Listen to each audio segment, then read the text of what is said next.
So where we left off, you all were in the winery building. You had just rescued Davian Mardukov, and have kind of had a lukewarm interaction with him since then. You kind of leveraged him out of some of his family's fortune, and he's been a little leery of you. But he relinquished said portion of the fortune under the premise that you would finish clearing the building of Druids, and you have thoroughly explored the second floor here. But there are areas of the first floor that remain unexplored, as well as the cellar. Davian has indicated by the number of druids that you've chased off or beaten in battle that there's at least one more hiding somewhere in the winery. And that is where we start this week. Let's see, who do we not? We don't have somebody on the board here. Let's see. What? Probably me. Anton, I think. Or that's me, because I wasn't going to be here, and then I ended up being able to make it from Boston. So there we go. All right. So hail, the gang is all here.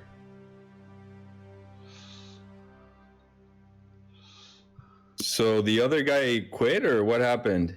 There was another guy. Yes, Rudius. Rudius had joined us recently. He's actually a guy I play with on Sundays. But the poor fella, I think he bit off more than he could chew, because he plays on Friday night, he plays on Sunday, and then he joined my Saturday game, and I think it ended up being too much for him. And frankly, I can't blame him at that point. Like, that's a lot of D&D. Yeah, that is a lot.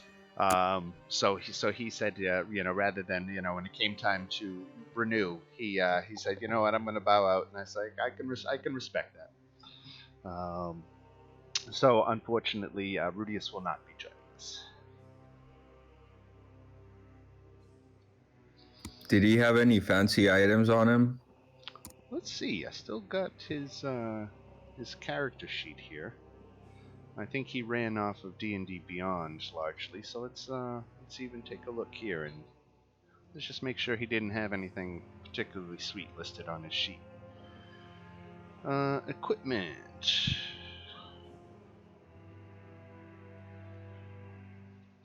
No, it really didn't look like he had anything in the way of magic items or anything like that.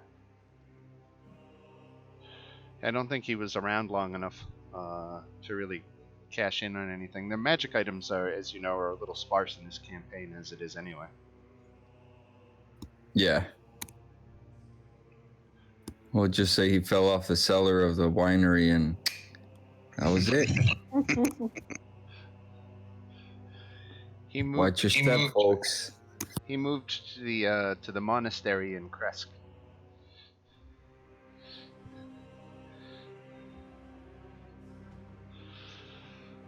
All right, so you guys are here in this main fermentation room with these big vats. You know that you saw a druid pouring flasks of syrup into these westernmost casks.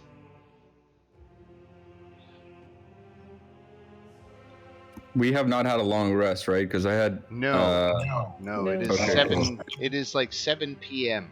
And presumably, once you clear the winery building and the Mardukov family returns from the nearby woods, you would be welcome to stay here and spend the night.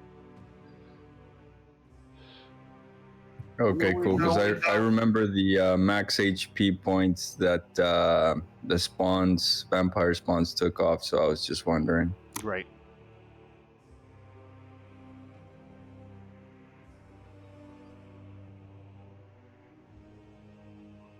So let's go finish this winery off, no? All right. Yeah, I guess we go down. Yeah, we have to get to the first floor and then to the basement. All right, I'll move everybody down to the first floor here. I've got taken the liberty of opening up all the doors so that you can see. largely here on the first floor. I'll tell you that what you see is what you get here on the map. You can see that there is a room that has lots of barrels stored in it. There's a small workshop where the said barrels are made, adjoining. In the back of the house, there is a glass blower's workshop where they make the bottles.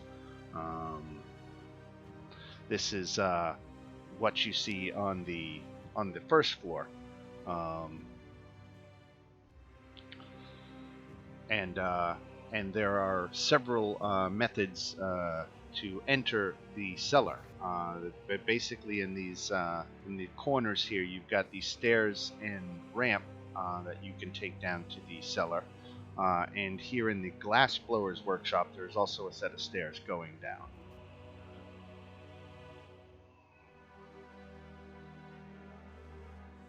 I'll just storm down the stairs. Careful there, Anton. We know there's at least a druid down there. I'll fuck him up.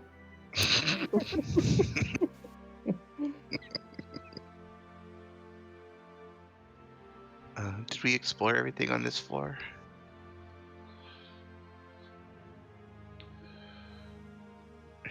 I think so. Didn't we? Yeah.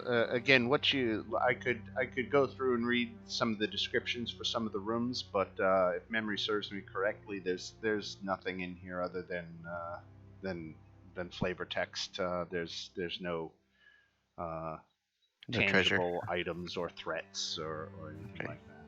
Yeah, I guess we already robbed the place pretty good. Right. Yeah, we did. All right.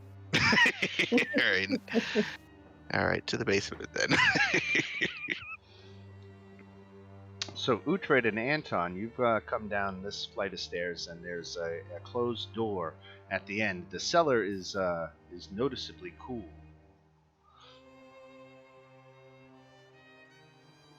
The door's locked? The door is not locked. Can I try to kick it open and then rush in and try to get a surprise round?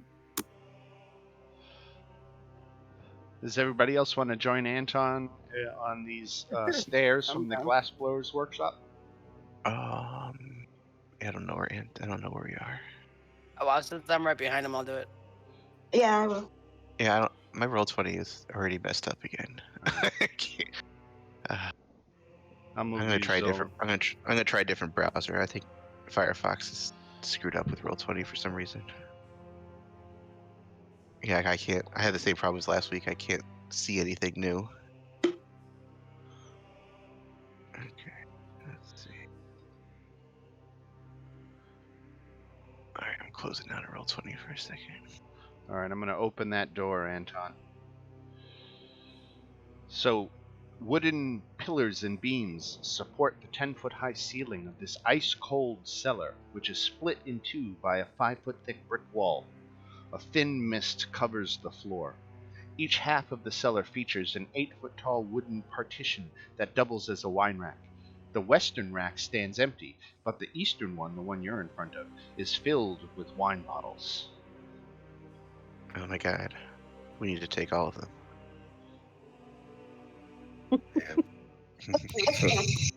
So no one's down here yet? Or at least not that we can see yet? Make a perception check.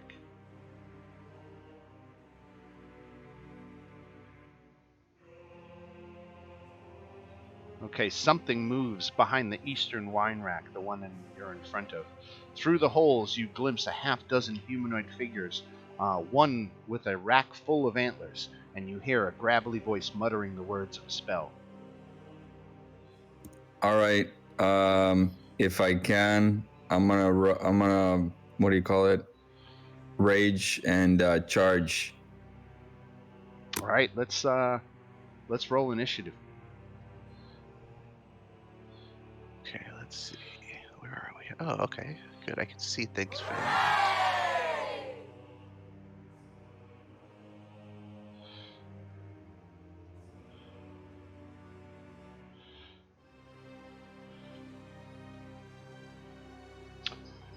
Jen already with a crit card.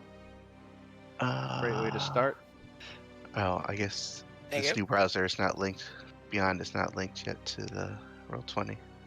Okay, I'm not lying. I promise I rolled a 20. My initiative's 23.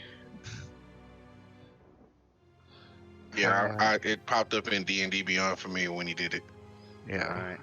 All right. How do I need the add-on to I got link it. them. Add Let's to see. turn 23. Yeah. Mm-hmm. Oh, great. Yeah, you gotta go first. Okay. So, where did Anton go? He went right in the door right here. Oh, okay. Okay, so I'm in the back. Okay. Jeez, I got a bunch of people standing in front of me. Okay. 5, 10, 15, 20, 25, 30. Okay. Excuse me, pardon me, pardon me.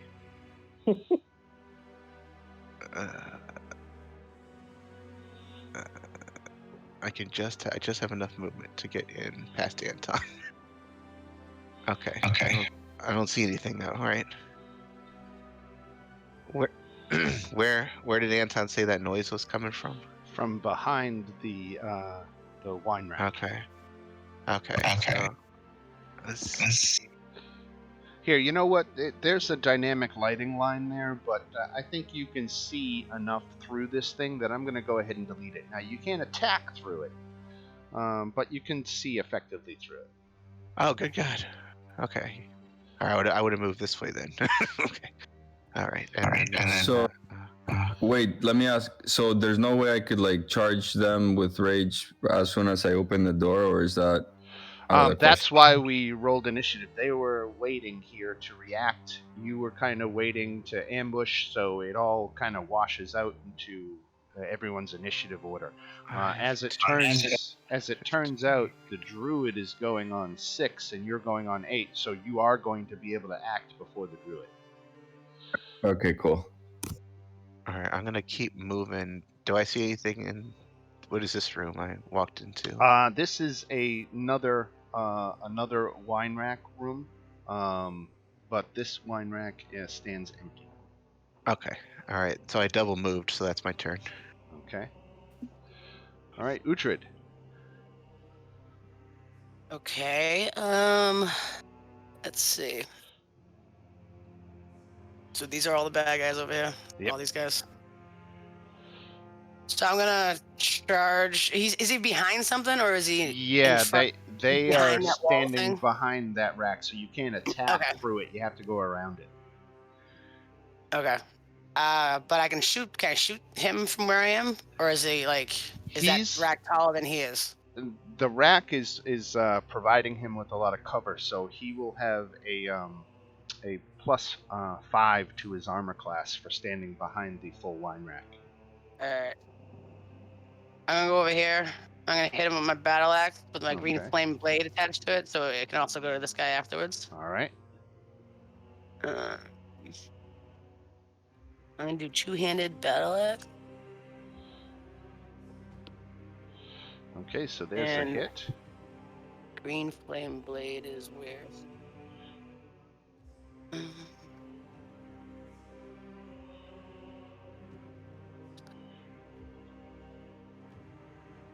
Sorry, I was just testing. So this is a 1d8, right? Right. Oh, 1d8 slash. All right.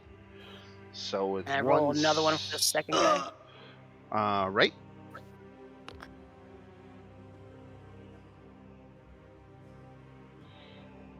All right, and that's plus your spellcasting ability modifier, which is what, +4 we said? 4. Correct. Right. So 7 points of damage to this next guy.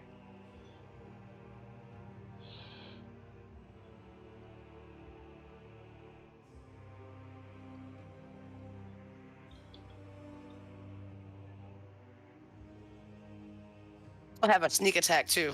Do I get that here? Because I have advantage because he's within an enemy, within 5 feet. You didn't have advantage on the attack though, did you?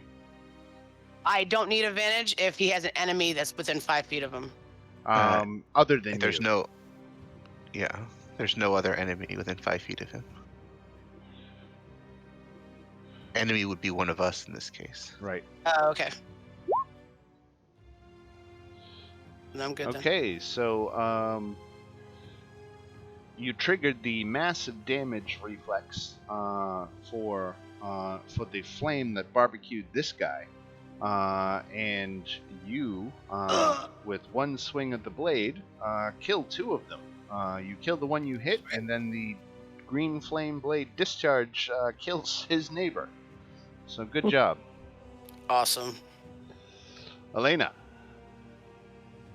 Alrighty. Woohoo! Can't see anything. How do I get out of here? Oh, okay. All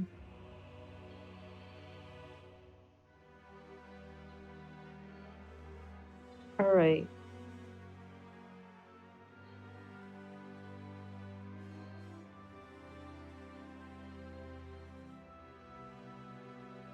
I'll follow Uhtred. From here, I should be able to see this guy at least somewhat. Yep, no, that's true. Can I see this one? Or no? He's still got cover. Got cover, but do I know that he's Yes, yes. there? Okay. All right, then I want to cast Spiritual Weapon. Okay. And we'll cough up your custom spiritual weapon here. Let me give you control of that.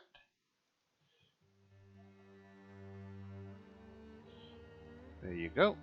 I want to put it on. Can I put it on the space where this dead guy is Sure. right here? Yeah. Okay. Then I'll swing at the now. Does he still have 3/4 cover? Because now my spiritual weapon's right there. So that would No, only be no. from Now, me. yeah, right. Right. Then I cast. Poof. 12. Okay, and you're attacking the druid. Yeah. With spiritual weapon. He is prepared for conflict. That would have hit, but he has his bark skin up. Okay. So it glances off of his hardened dermis. All right.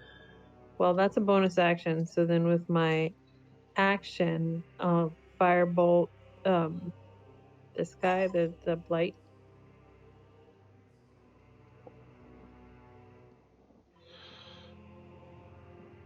Okay, Nice. and Ooh, the shot goes what? wide. I rolled 2 ones. All right, Zolan. All right, I need to get in the room. Seems like where's the action at? I'm gonna. Oh, let me not move prematurely. Well, can I move in so I can see? That's Yep, only like yep. 10. Okay. You do not provoke opportunity attack when you move along this line because you can't melee attack through the wine rack. Okie dokie. I am going to move. Where are you? Here. Okay. And I'm gonna attack this guy with my short sword.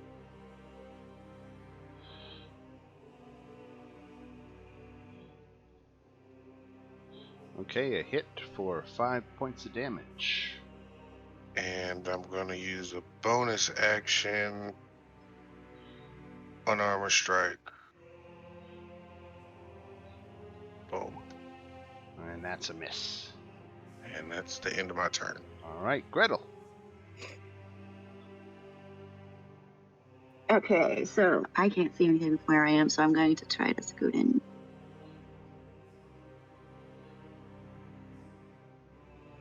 Oh, now I can see everything. Okay, so that's the one.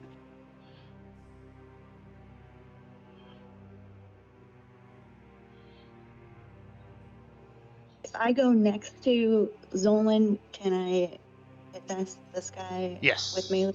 Okay. Alright, so I'm going to try to hit that guy with my lungs. Okay, that's a hit for 4 damage. Alright, I'll use my second attack. And the second hit takes him down. Okay, awesome. That's good. God.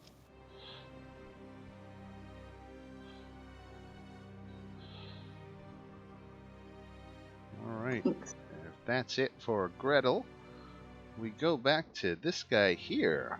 Let's see what he's got. He's not very intelligent, so he's going to randomly target. He's got 2 valid targets, one left, one right. He's going for Uhtred. He is flinging his barbed needles at you. Yo. Does a 14 hit? Negative. No, it doesn't. All right, so the needles miss and actually stick into the wall next to you. This needle blight no more. Same thing with him. And then we go to Anton. All right, cool. Can I get through like the team members or? Yes, they're difficult terrain. Okay, so double the speed, right? For basically moving 1 space through them costs 2 spaces. Okay, could I like stand on top of one of these dead needles? You can. I don't even think I need to rage for this shit. Honestly, it looks too easy. Did you already rage? I guess not, because I didn't get a surprise round. What's your turn, right? I'm gonna go for the druid, and I'm gonna do great weapon master with reckless attack to get advantage, and I'm not even gonna rage because these guys are squishy.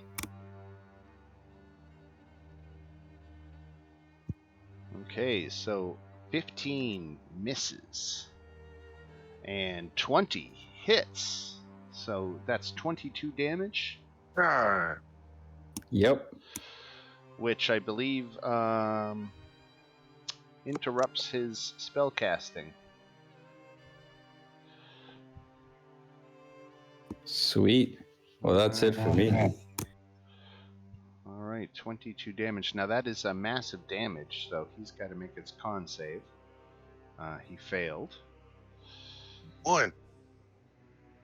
Let's roll that d10 and see what the result is. 8 on the massive damage table. He can't make reactions until the end of his next turn, so I'll try to remember that. That's the least of what could have happened for failure, so that's not too bad from his perspective. So now here he comes, and it's his turn, and with his action, he is going to cast Thunderwave. I'm glad I'm not classic. in that vicinity. Thunderwave doesn't do a lot of damage. Where? Yeah, only 16. He upcasted it. So the Thunderwave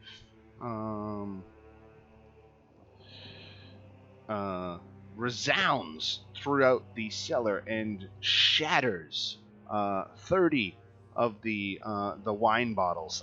It is just an explosion of glass no, he and didn't. wine. No, he's in Oh trouble. man. Oh man, Shadow's so pissed right now. So let me just again check on Thunderwave here. Sweeps out 15-foot cube, so that's everybody. Make a Constitution saving throw. Not me though. Can you make it for me? Because I just left the Starbucks real quick. I'll be right back before my next turn. You got it. Constitution saving throw for Anton.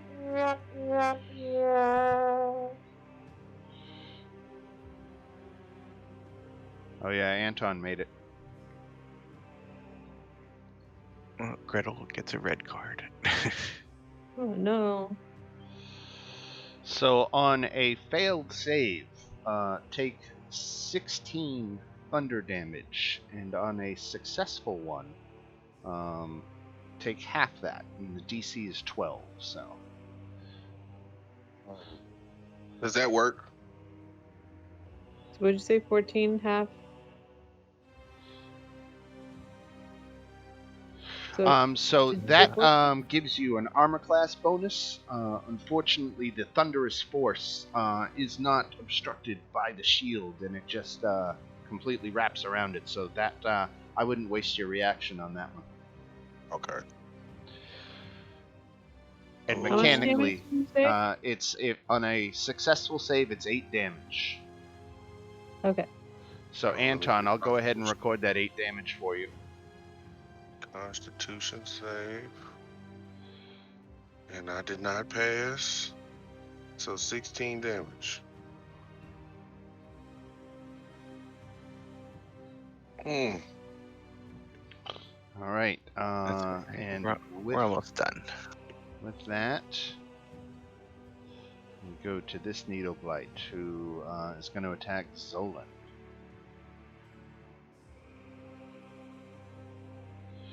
And that misses. They stick into the wall behind you. Shadow. Okay, 5, 10.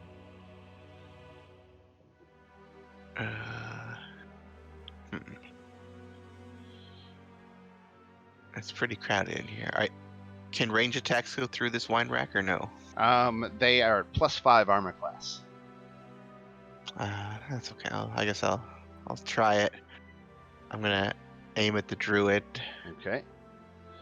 That's armor class 21 you are targeting. Okay, let's see. Equipment, action. All right, first attack. Blammo, missed. Miss. All right, second attack Ooh, hit on that one. for 6 damage. And so you levy your weapon and blast through the shattered, leaking bottles of the wine rack and hit your target and spins him by the shoulder where he drops to the ground. Oh, he deserved that. Okay, excellent. Okay, now I'm gonna step back so the blights can't get me. Very courageous. Uhtred. So I'm going to go after this guy over here. All right. I can stand on top of this guy, right? You can. And I'm gonna hit him with my two-handed battle axe. lots of crit fails already. Let's see what you got. What'd you get? 1d6 after a saving throw? Oh, that's not so bad. All right. So there was one attack. Do you get a second attack? I have 2 weapon attacking. And I'm a dual wielder, so I think so. Okay. So yeah. So you get a bonus action. Jesus! Wait, you're a Mhm. rogue fighter, right? Fighter Right. rogue, yeah. Rogue. Fighter rogue, yeah. I don't think you get a second attack. Not with So don't take that second red card because I don't think you get Okay. right. You have to be level 5 in fighter to get a Right, second and attack. you're only level 4 in Okay. fighter. Right. All right, Elena. All right. If I move my spiritual weapon over here, then will it get flanking on this guy? 'Cause I know people get flanking from. Yes. But okay. Okay then. I lost your spiritual weapon. Where'd it go? Oh, there it is. It's already there. Yeah, I moved it. Okay. All right, 7 force damage.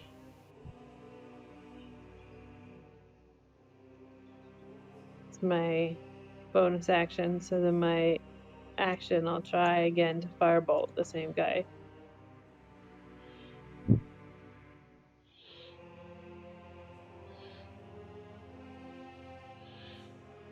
Okay, that's enough. And so you drop him.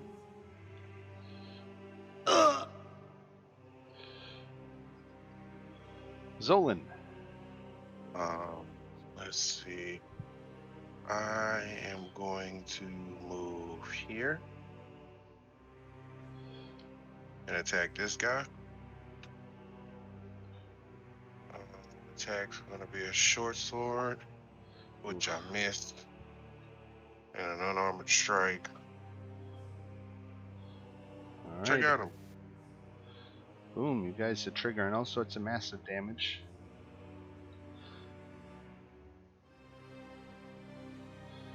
Six. Can't you take got reactions and disadvantage on his next attack. Alright. Gretel. I have a Alright, feeling I'm this gonna- guy's not going to get his next attack after Gretel's done with him. Okay, good. So I'm gonna try to scoot out and go next to him and try him with my longsword. And that finishes him off. So you have cleared the last of the Druids. Congratulations. Again, this cellar is super freaky cold. Ice forming on the walls. It's a little unusual. Can we do like an investigation check to see like if there's any like hidden wall stuff or anything like Absolutely, yeah. Are we free to move around? Yes. Yeah, we are out of initiative. You have vanquished the druid. Is there any location that's colder than the rest? Yes, that brick wall that you're standing next to, which bisects the cellar, seems to be the coldest, the source of all the cold. I got a crit on my investigation. Let me do an investigation check in this area. Okay, now What? before we go on, let me I just want to clarify. Right now, this cellar has no light sources. Some of you have dark vision, some of you don't. I currently show that Shadow, Uhtred, and Anton are carrying torches. Is that right? Everybody else has dark vision? No, Shadow doesn't carry torches anymore. He has dark vision now. Okay. All right. Let me he let me did the update this trinket token. thing. Yeah, I got a I have- torch. I have those glasses that I made that give me dark Right. vision. All right. Let me take a second here just to update your token, so that when I drop you in the future, you don't show as having a. Yeah, goggles of the night. That's what I'm wearing. Goggles of the night.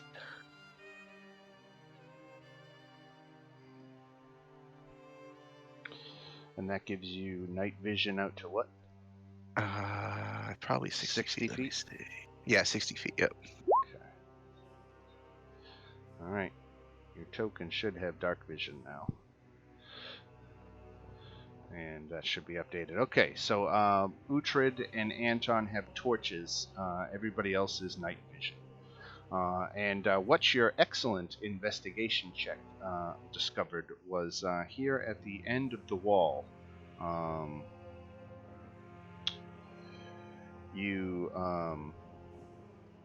Oh, there's a secret, little secret door here. It looks like. right.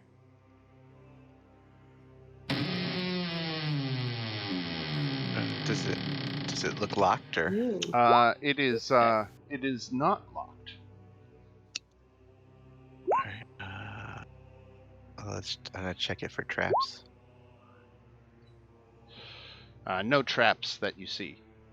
Okay, I'm gonna push it open or pull it Okay. open or however it opens. All right. So, it takes some effort to push open the secret door, and you are greeted by a blast of cold air. A dark tunnel stretches for 15 feet, ending at an archway beyond, which lies in a shallow cave.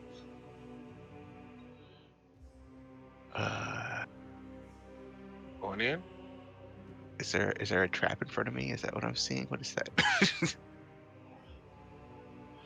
I see a spider web and a bloody eye. Oh, that's just the secret door. Oh, okay. Yeah, I can. Yeah. Hey, Anton, you wanna lead us in there? Yeah, somebody. I'm like 2 minutes from home. So maybe Dan could move my token or something. You got it. You got it.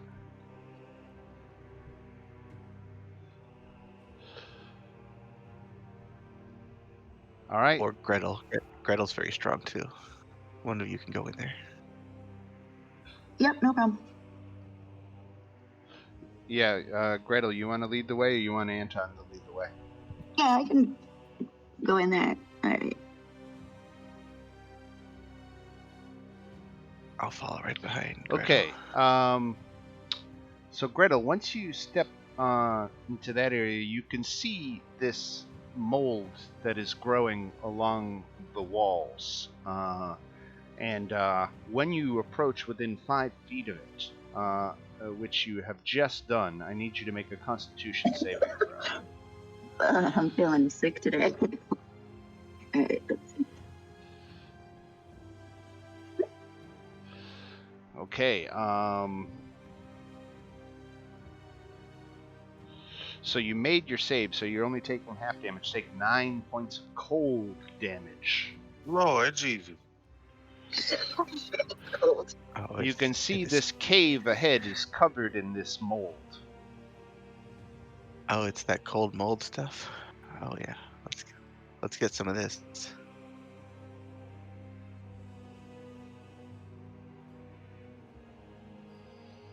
While I'm there, I'm just gonna do 10 healing on myself, lay on hands. Okay. Since I'm so freezing.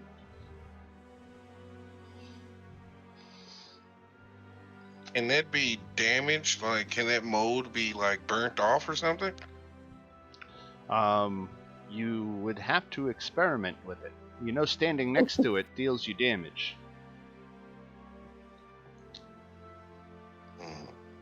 So can I back up? It's- Yes. Yep. Okay. What did you see in there? Just an empty cave covered in this mold. Why is there? Let's go talk to the guy that owns the house. Maybe he knows what's going on here.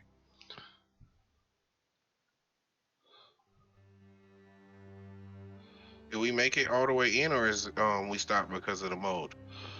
You only Maybe- made it this far. So if we can keep, I keep going in, use- do we take more cold damage if we keep Yes. going in, or Yes. yeah, we're gonna die if we go in that room. Can I use burning hands to try to burn off the mold?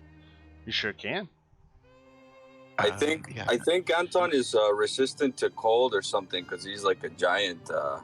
I might be Yeah, wrong. Goliath has some kind of cold thing. Right. Let me take Yeah, a...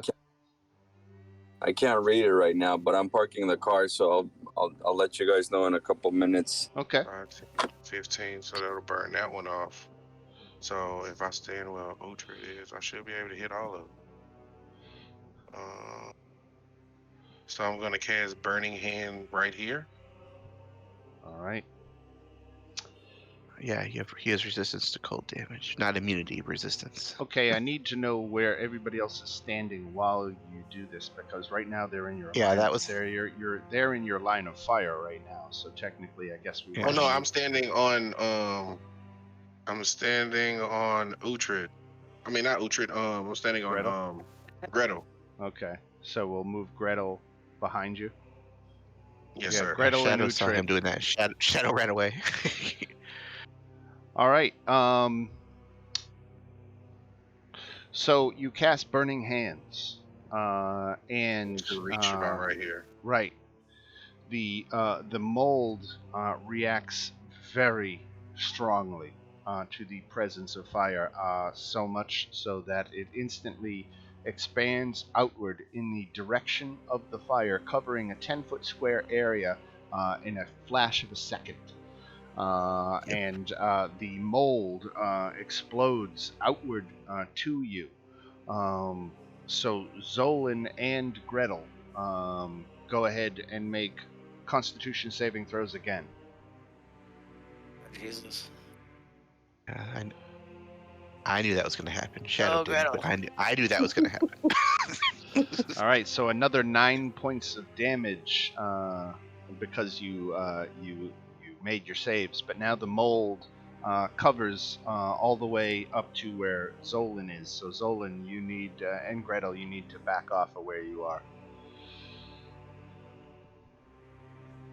So what we need to do is bottle this up, take it to the elemental plane of fire, and see what happens. We could completely wipe out. We could get 500 million experience points for wiping out the entire elemental plane of fire. And you've learned a little bit about brown mold, and that's what that handout is there to tell you. This is effectively what you've learned.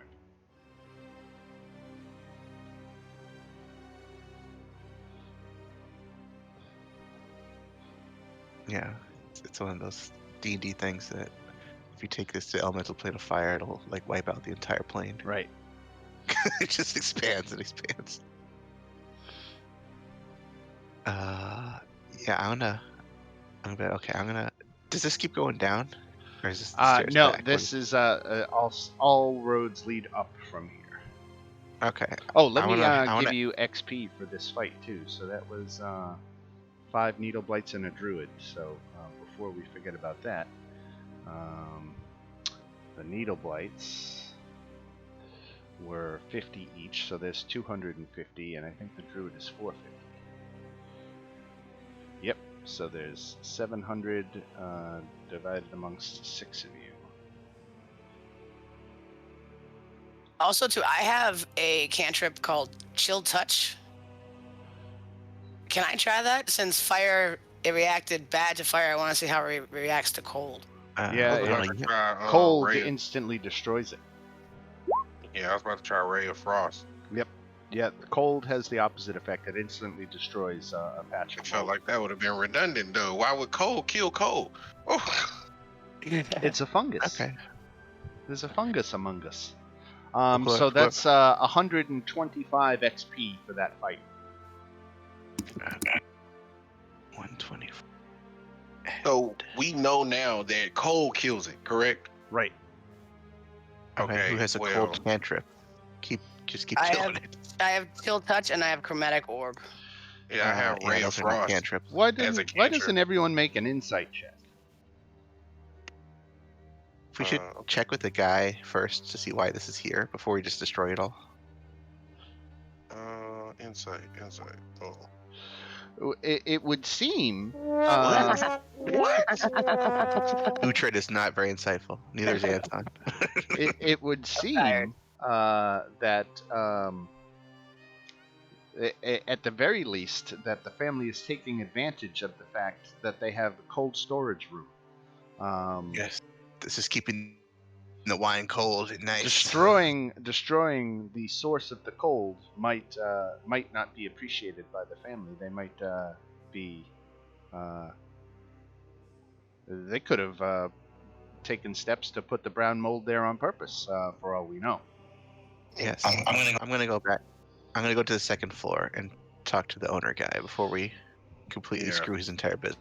Yeah, we might fuck up all his wine. His refrigeration. We already robbed him of all his silver.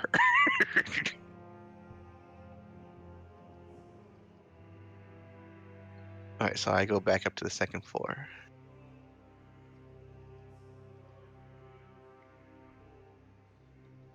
All right, let me move everybody up to the second floor. Which way you want to go up? It really doesn't matter. I'll just move you all up different ways. Some of you will go up through the glass blower's workshop. Others will go up either the stairs or the ramp. There you go. Everybody's on the second floor, or excuse me, the first floor now. Oh, is that guy on the first floor? Davian? second floor. I think Yeah, I'm on we the- can say Davian has come downstairs. He's in the fermentation room, and he's actually inspecting the wine and confirming that these 2 barrels are no good, that they've been poisoned. Hello, Davian, Yes, Davian. Yep. whatever your name is. So we took care of the last druid. That's the good news. The bad news is he kind of used some magic, and there's a bunch of broken wine in the basement. We will rebuild. Also, we found some room with some really cold stuff in it. What's up with that? It is a natural phenomenon that we've taken advantage of to help preserve our wine over longer periods, keep it fresher. Yeah, we got a little too close to it. It's very cold. You didn't bring fire near it, did you? Of course not. That would be stupid.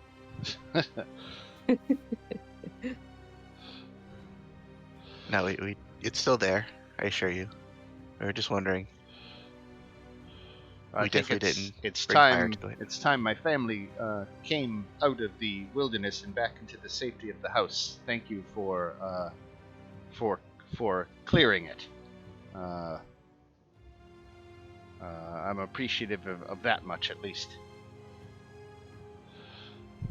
Let's get drunk and Yes. celebrate. Yes, let's get some nice cold basement wine.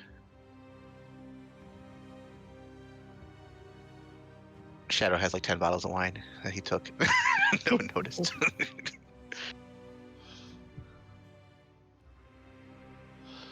Oh, look.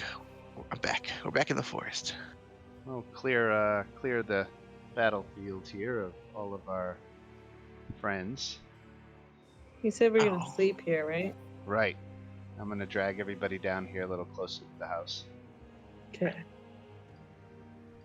So where are we in terms of XP right now? Because I Oh missed yeah, it we last didn't week. say the XP. I was there and you deleted my token. Where'd you put me? Did I Oh, delete no. you? Okay. Yeah, you said you're gonna remove I some was of our friends. way zoomed out, so I didn't necessarily have a firm view of everybody I was deleting. Let's see. All right, characters, Shadow. Here we go. There's Shadow again. I'm back. Anybody else missing? Uhtred. Elena, Anton's Zoe. not here because he wasn't here at the battle. Right. And where is Irina right now? Pretty sure we left her at the church I Okay. forgot about her. I think she's at the church. We Yeah, didn't I bring think her she with. is. Right. in Valakia. All right. Yeah. It is dark. Let me adjust the lighting here.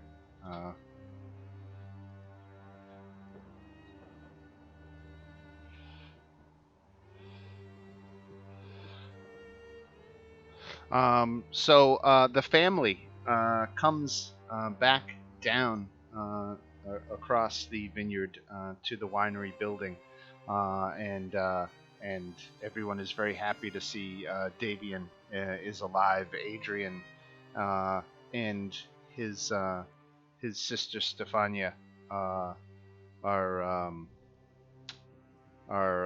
very, very thankful to you. And I don't think we got the final number for the XP. What was the oh yeah, what is the XP number, the actual XP number that people should be at? I think you guys should be at 12625. That's what I got. 12,625. okay. We're so close to 6th level. Just getting there. So Adrian and Davian and Stefania and Elvir, they all embrace and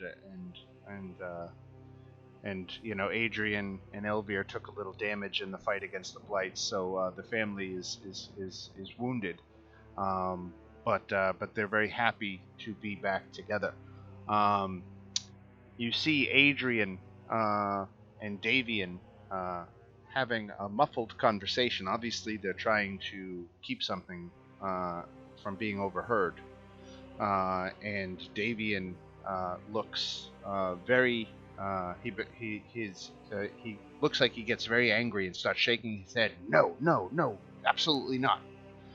And you can see Adrian, Stefania, and Elvir, his children, seemingly pleading with him about something, and he is obstinately resistant to it.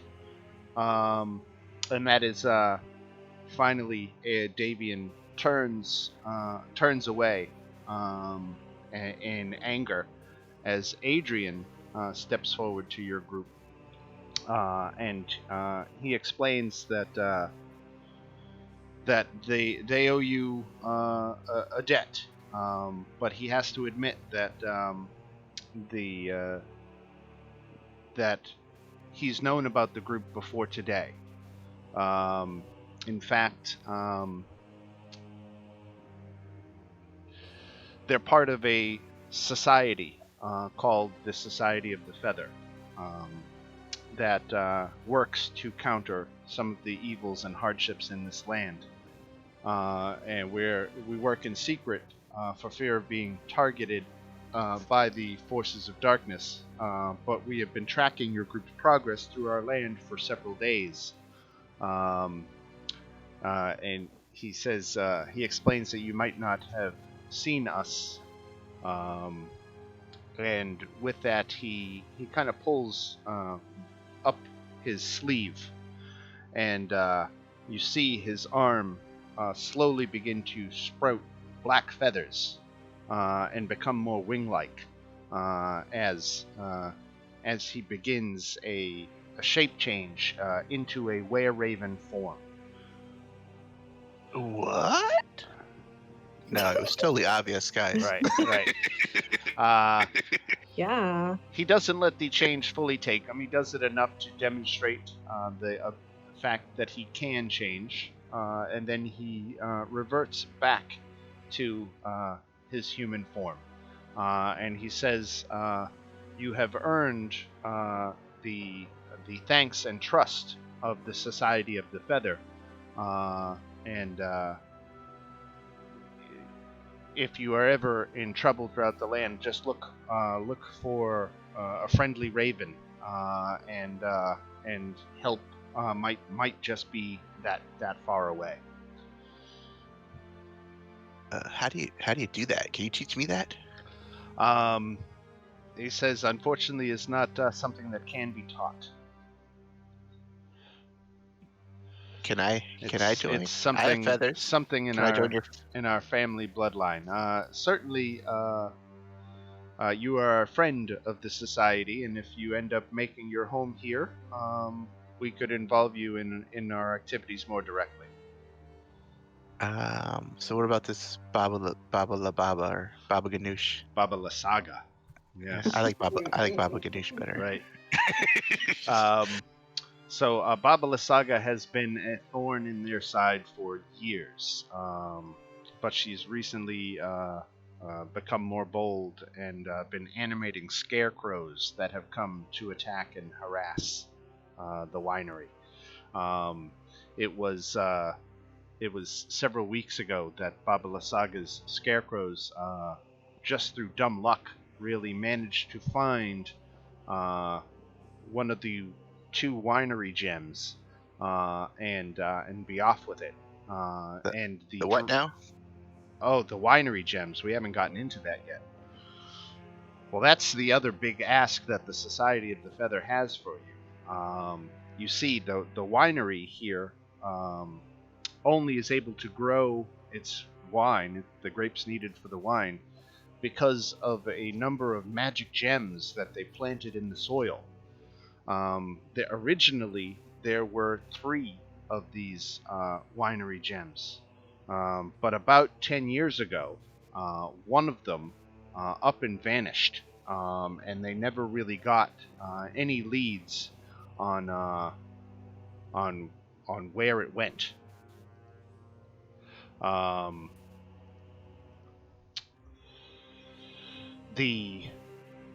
So for years, there's been 2 remaining gems. Baba La Saga's scarecrows dug up and stole one about 3 weeks ago, leaving the winery with a single gem. And when the Druids overran the winery just the day before yesterday, they took the final one and they secreted it away back to their, for lack of a better word, headquarters down at Yester Hill, which lies to the south of the winery. The family is thankful for liberating their home, but they immediately pivot to the recovery of these gems. That they say that the lands of Barovia would be all that more sad and a desperate place without the levity that a glass of wine can bring to a troubled soul. and so they are desperate to recover these gems. Baba Lysaga is a formidable foe, and one that you should not tangle with lightly. But after seeing you deal with the Druids the way you did, they are confident that you can storm down to Yester Hill and recapture that lost gem. Yes, I think we must. The wine must flow. The wine must flow. So they would urge you to make all haste, but they understand that it is the middle of the night, or at least getting late, and that you might want to rest and recuperate before assaulting the Druids and marching down there under the cover of darkness. But that is ultimately your call. Yeah, for sure. Because Yes. I got 1 exhaustion and negative 15 maximum hit points. Yeah, we haven't rested in like 3 battles. We need to rest for sure. Yeah. I agree.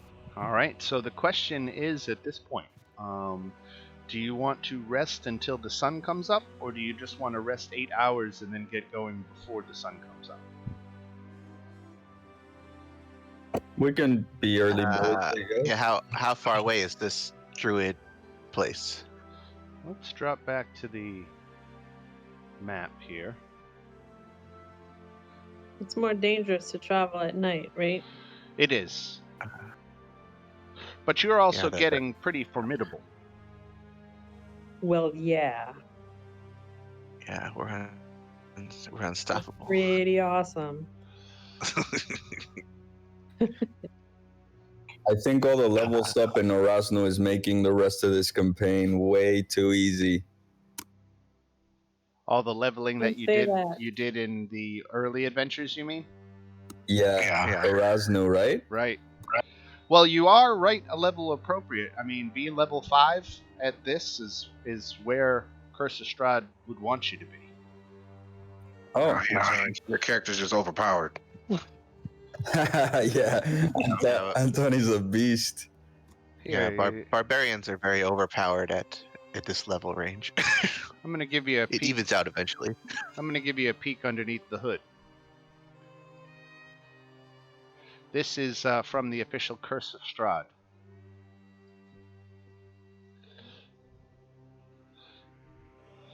Oh, that's cool. So even if you take the Erasmus stuff out of it, you're right where you should be.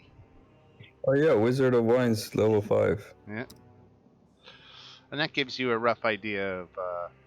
Now, this is not a hard and fast rule. You can certainly deviate from this. I have had characters take on the Werewolf Den at level 5 and do just fine. So these are guidelines, but again, you're right where the campaign is tailored for. So. You don't understand. We almost died last game. Oh, I missed that. Yeah, that was we got a little swarmed by Yeah. that. We won by the skin of our teeth. Right. So Yester Hill lies just 3 miles to the south.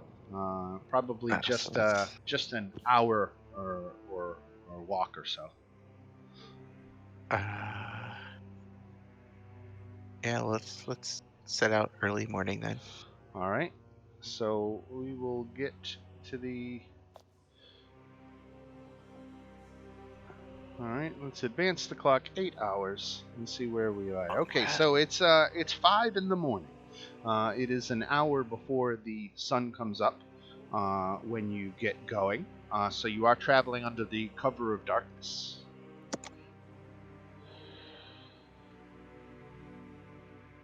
And we get halfway through the trip where we make our first random encounter check.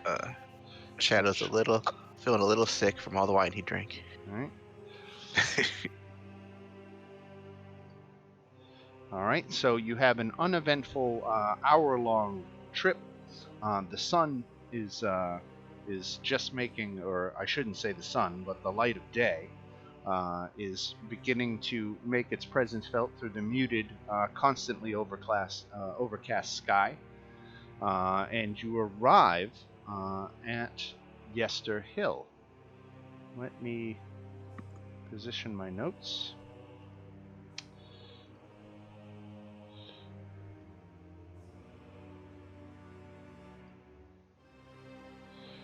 Okay, so the trail through the thick woods leads to a hill covered with dead grass and cairns of black rock.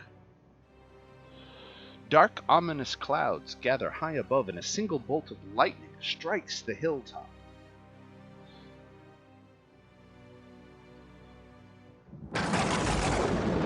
West of the hill, the land, the woods, and the sky vanish behind a wall of towering fog. This place seems ominous.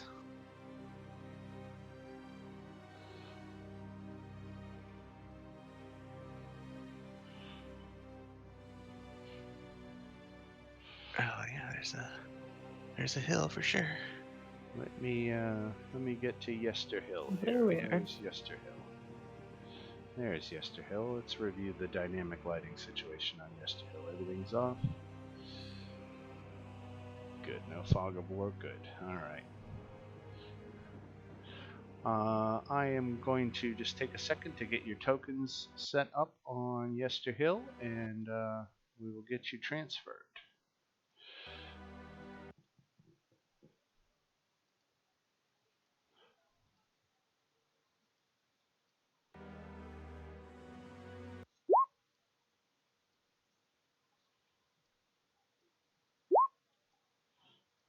One, two, three, four, five, 6 of you. Okay.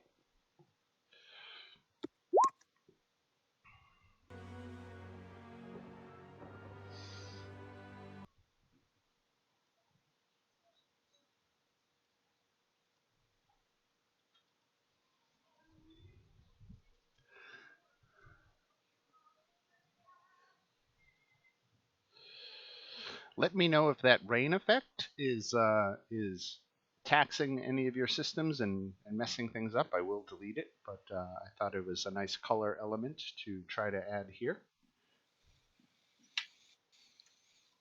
So we had the rest already, right? Yes, long rested.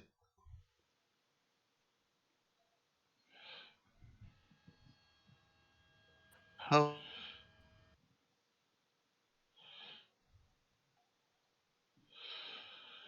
Time to kill some druids. holy So this is the large hill that you see before you. The scale on this map is one of these larger square grids that you can see is 50 feet across. So each little token portion is 25 feet. So the distances on this map are a little skewed. If you go ahead and measure, like for example, where Anton's going, that's 50 feet right there. So the scale on this map is a little different than normal. But as you come down the trail, the dirt trail run along 2 concentric ring of cairnstones that encircle the hillside. Each cairnstone is a 10-foot high mound of slimy black rocks. That's what all these little clusters are. So this hill has these 2 concentric rings of cairnstones. They are burial mounds that appear hundreds of years old.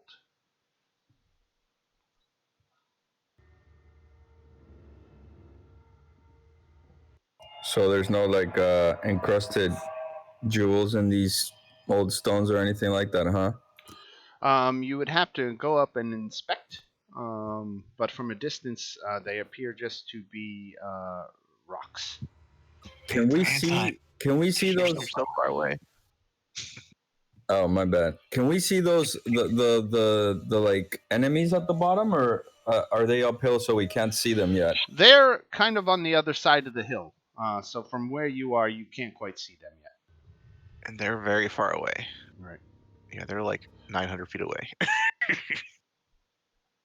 I would just go and check shit out, Yeah, let's go up to like the pillars. I want to get close. I want to get close to this pillar here. see what's going on with this. So, Anton, you're a barbarian, right?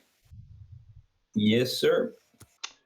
You hear a whisper, a deep voice carried on the wind. Long have I waited for one who is worthy. My people are corrupted by this land, and my spear hungers for their blood. Retrieve it and honor the mighty warriors from the early days of the Whispering Wall. And you feel drawn to one of the cairnstones in particular, and I will mark it with an X.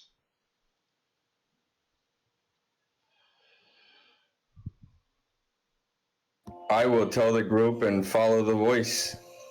Now, if you come around the wall, the hill, to where that is, you will come within sight of the cluster of enemies that you can barely tell from where your vantage point must be on the other side of the hill here. Yeah, Anton doesn't care. Anton, where are you going? A voice calls me. That's weird, don't you think? Yeah, but kind of cool. You're just gonna do what it says? I like to roll the dice, my friend. Okay. Well, maybe someone can talk me out of it, but I'm going in. I think Zolan is just leaving our party for a different group.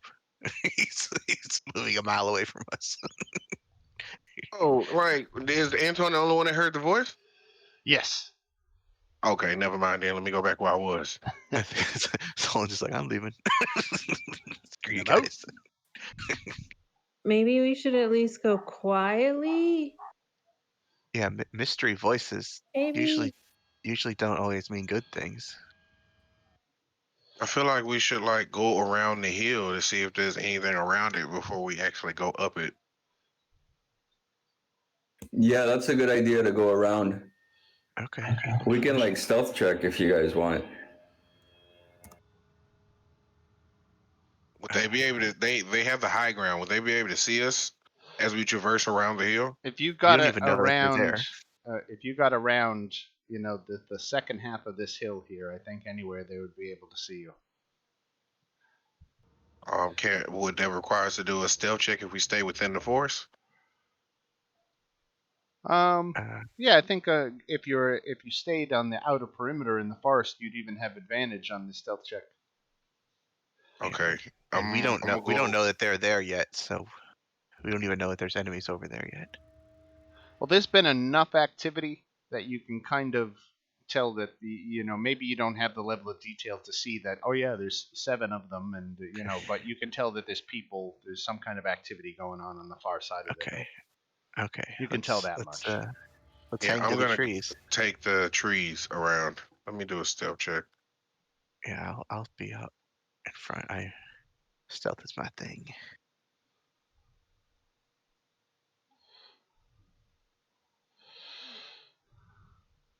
Advantage. Virtual tabletop not found. That's weird. So you can definitely tell that there's a circle of druids on the inside that appear to be preparing for some kind of ritual. They appear maybe even to have some kind of prisoner, and there's a wider circle of berserker-looking barbarians wielding what are they wielding? Wielding great axes, who are standing guard round the circle of druids. Again, these look more of these wild mountain folk. Oh, that's not good at all. Well, we got to stop them before they do whatever the hell they're doing. Anton, understand you're not the barbarian. You're not the only barbarian here now.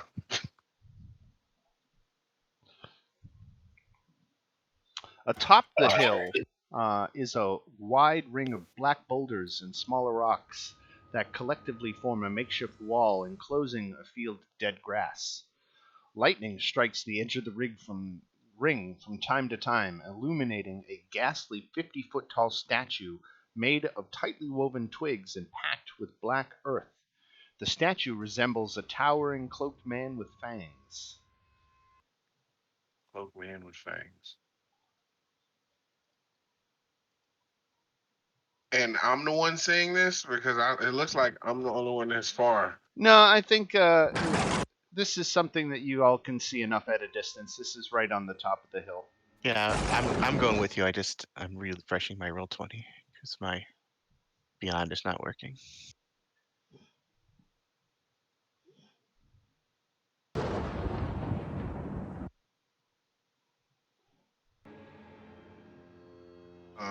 Can I see these Yes.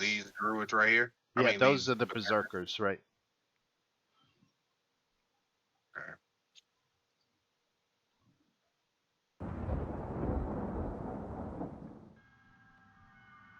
This is gonna be a real fight right here. Yeah, this fight is interesting because of how big the scale is. This also might be a little bit different from the last time you played it. Yeah, that too. Yeah, you've definitely made some changes, which is cool. Yep. It's not the exact same. Okay. Now, this encounter is quite different, actually. I'm gonna move up to where Zolan is. There we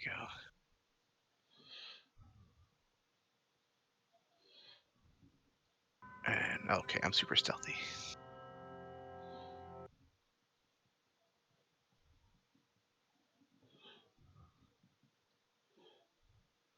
All right, so under the cover of the woods, you were able to get around this side of the hill, and you can see more clearly again that they are preparing for some kind of ritual, and they have this bizarre statue at the top of the hill, and lightning is striking this ring of stones. So there's definitely some druidic magic at play here.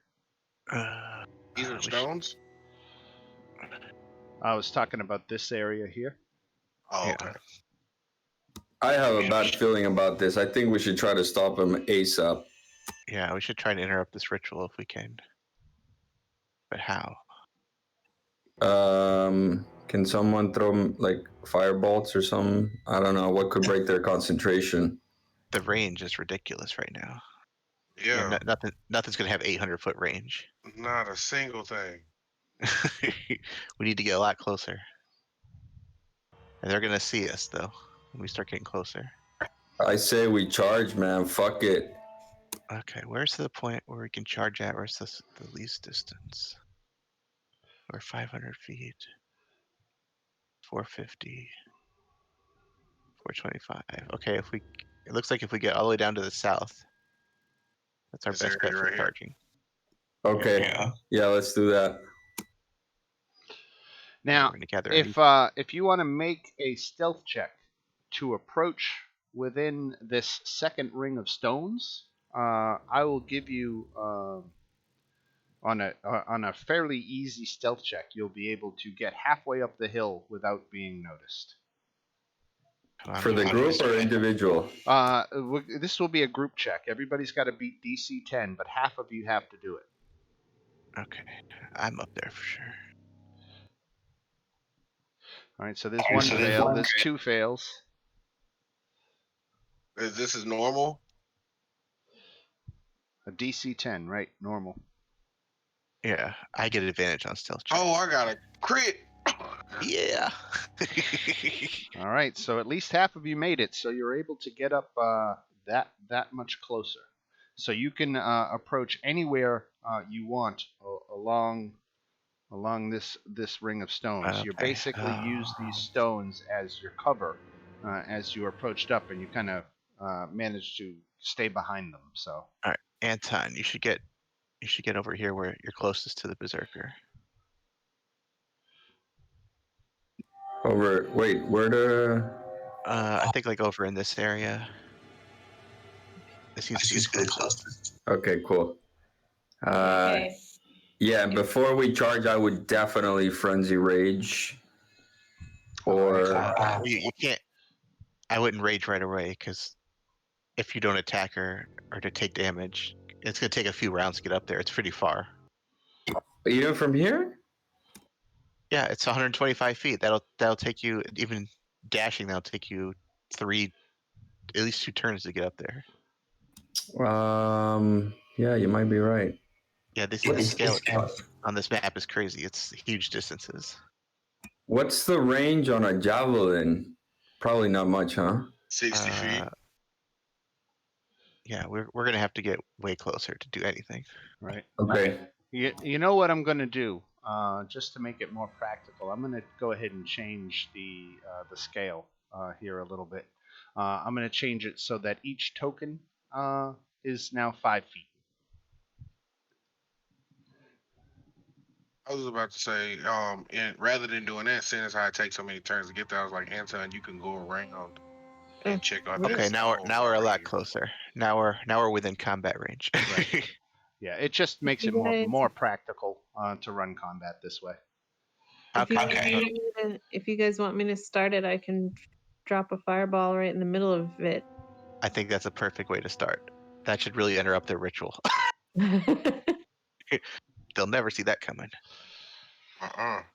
So Okay, I think as you guys are getting into position, on the far side of the hill, which I guess technically you really can't see too much from where you are. Maybe Uhtred has the best view. You can see that there's a new player on the field.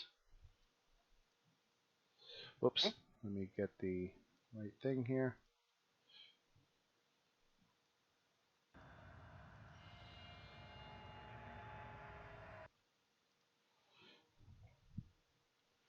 So atop a black stallion that is got a mane of fire.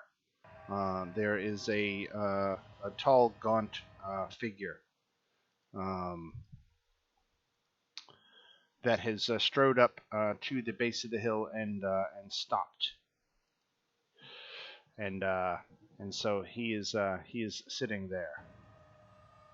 Strahd is here. And once he arrives, you can see the Druids start beginning their ritual in earnest, and they go to move their victim, and they position him. There's this ghastly tree. Let me actually read you. I got the description here, so let me read you. Half a dozen humans smeared with blue-gray mud shout chants at a monstrous black tree while locking arms in a ring around it. Half a dozen more dance around them, swinging their axes in ecstasy. Dripping with sap or worse, a maw-like hole gapes at the base of the trunk of this monstrous black tree, and inside of it, being pierced by dozens of barbs, slick with blood, is a young man.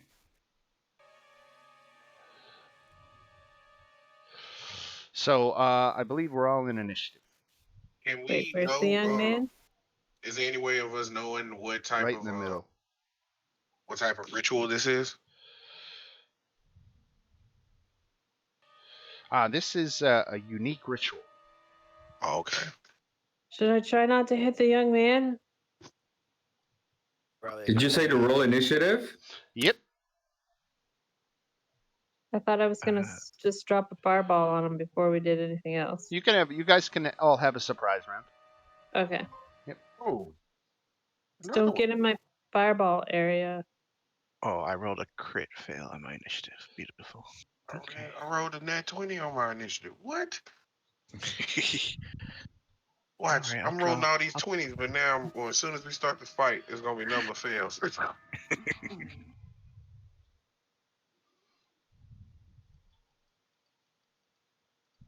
Oh, this is gonna be a good fight.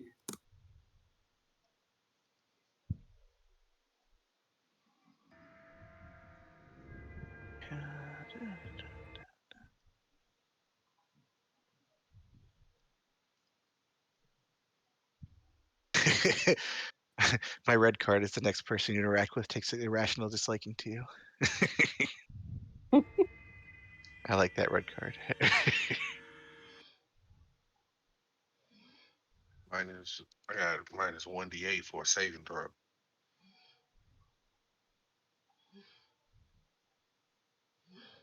All right, I'm just reading up on their ritual a little bit.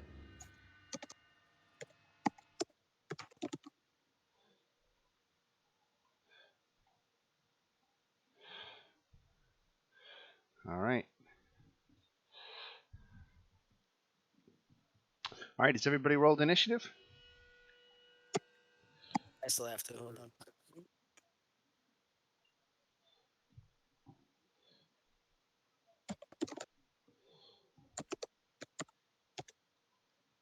All right.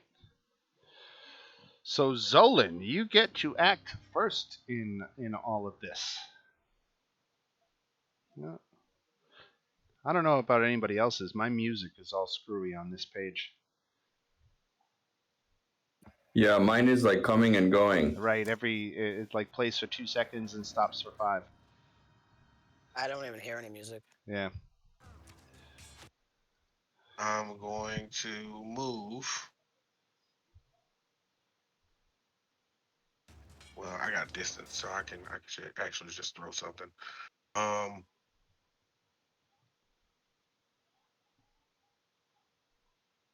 gonna do Ray of Frost. All right, who are you targeting? I'm gonna target. Well, he's a berserker. That's stupid. Um.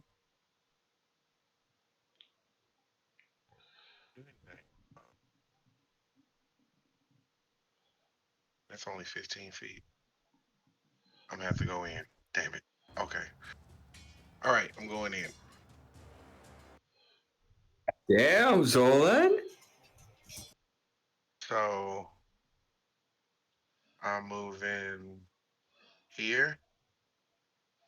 So Elena's gonna drop a fireball, right? Or has it Yeah. already been dropped? On her turn, No, it which is hasn't yet. next. I'm next. Yeah. Okay. You want to So- drop until Elena goes? Yeah. All right, we'll drop you in initiative behind Elena, and let Elena go first.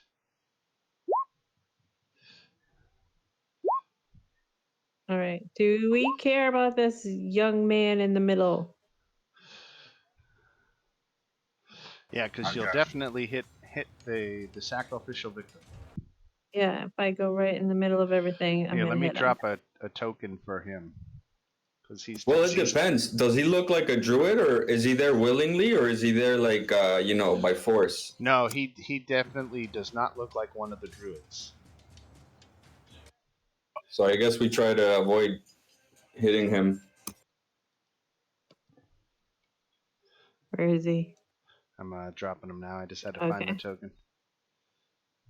Have we heard of anybody else that's been missing from someplace that might be looking for this person?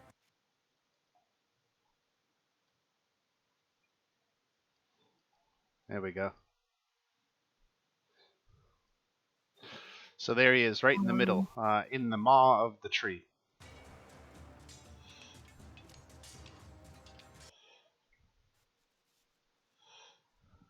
I could do like that.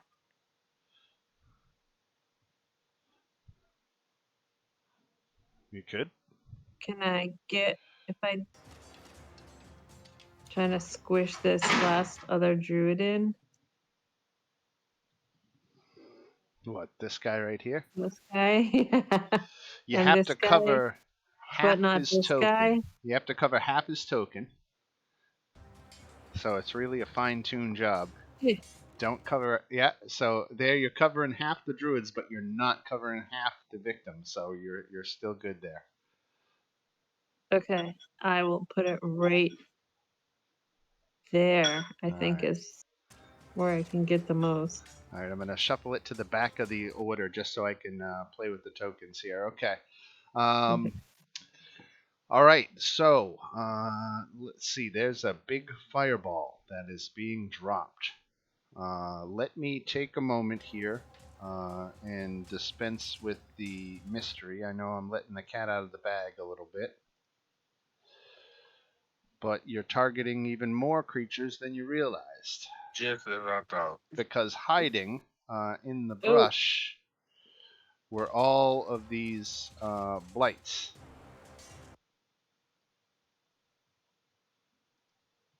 I guess he'll give you this one too. So they are all picked up in your fireball as well. They were invisible until they moved. And I guess after you light them on fire, it's safe to say they'll probably react. All right, so 27 fire damage. I've got a lot of saving throws to make.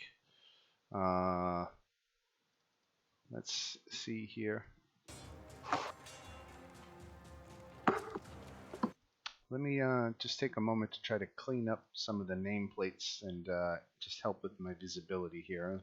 Sorry, this map is not necessarily set up optimally. I gotta do some more work on it. Let's see. All right, I think that's clean enough for now. All right, so we'll start with the Druids. We'll do the Druids as a group, going left to right. Here is the Dexterity saving throw for the leftmost Druid. He makes it, so he takes 13 points of damage, which is 1 point shy of his massive damage number, so I don't have to do that. All right, the next Druid over. Same thing. Takes 13 points of damage. Next Druid over. 13 points of damage. Okay, so there were the three Druid. No, the fourth Druid. Okay. And he fails, so he takes all 27. And that drops him. Holy shit. All right, so that was all the Druids. Now there are two Berserkers that need to make saves, so we'll do the Berserkers now. Dexterity failed. He takes 27. That does not. 27 does not trigger his massive damage number. Just to give you a hint. Oh, yikes. Right. Okay. Jesus. Lots of all hit right. points. Then the next Berserker, he fails and takes 27. All right. So those are the two Berserkers. Now I will go to the. I think these are Needle Blights. Yes, Needle Blights. And there's 5 of them going left to right. You know what? Even if these guys make their saving throws, 13 points of damage kills them. So all Perfect. these guys are off the board. And who's this guy right here? That is a Twig Blight. That is just a Okay. different species of blight.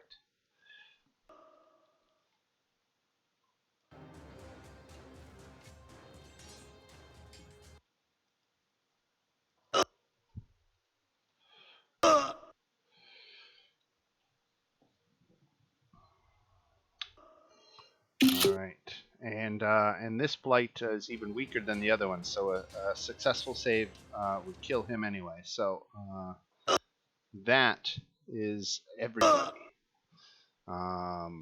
So there are the results of Elena's surprise fireball on this group. You wiped out a number of blights, took down one of the druids, seriously wounded 3 others, and took good chunks out of their guardian berserkers who are patrolling the perimeter. What you got, Zolan, to follow up? Hey.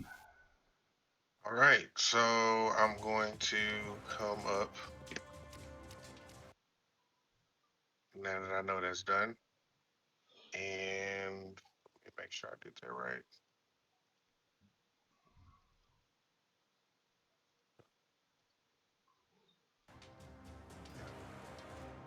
Come here. I'm only gonna hit him. Okay. Yeah. So I'm gonna come here. and hit him with the burning hands at point blank range. All right. And that would only affect him. Mm-hmm. Really? Knew it was gonna happen. Dexterity saving throw. Failed, so he takes 8 fire damage. All right. Anything else for Zolan? That's it. All right, Uhtred, what you got? All right, I think I'm gonna stay where I am, but I'm gonna hit this guy with my longbow.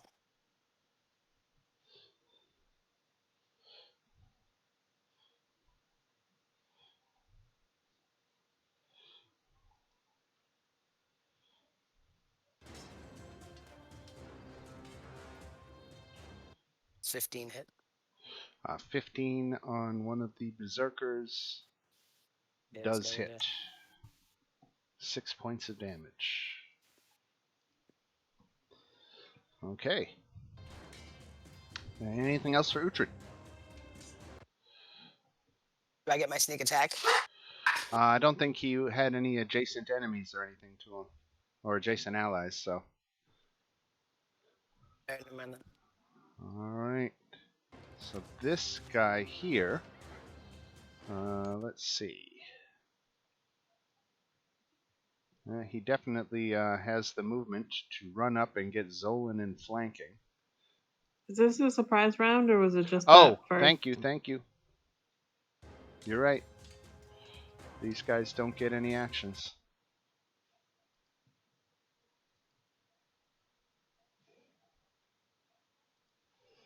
All right, Gretel.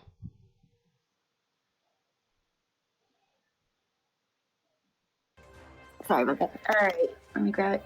So I'm going to try to hit. I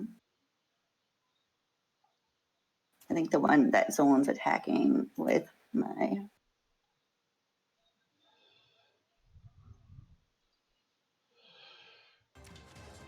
Actually, I think javelin. Do I have enough room without having to move? Yeah, I think you. Bump one closer. Okay, nice.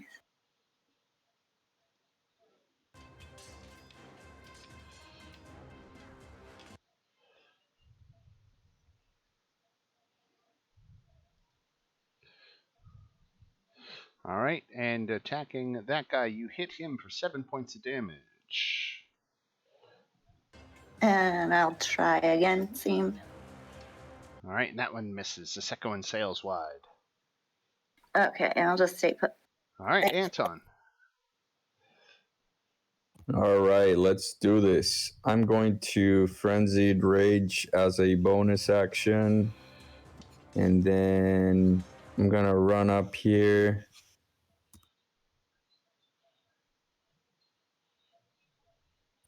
And hit this guy with my greatsword.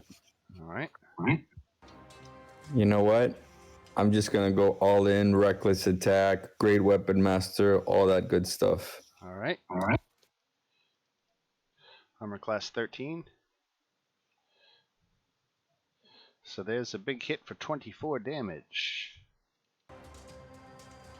Ooh, that was bad. And that one missed.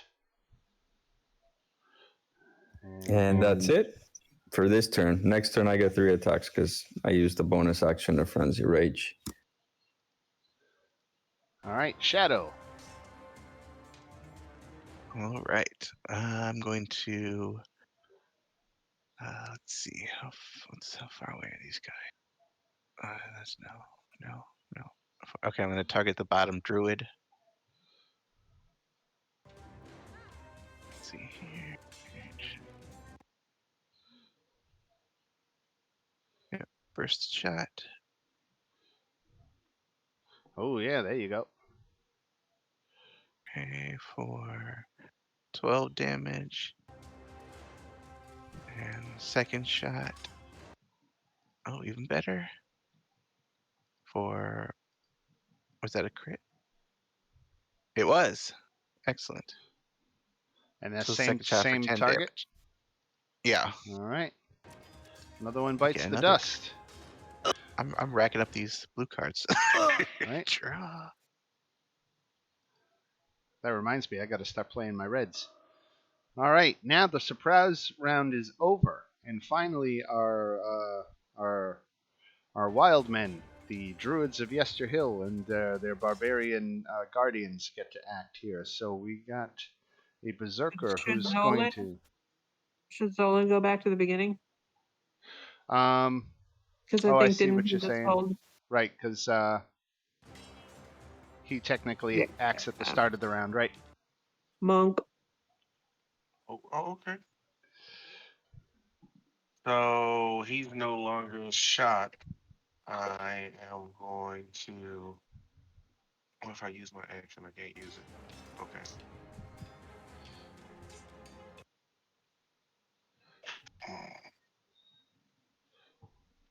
Anton's over there. Okay. You know what?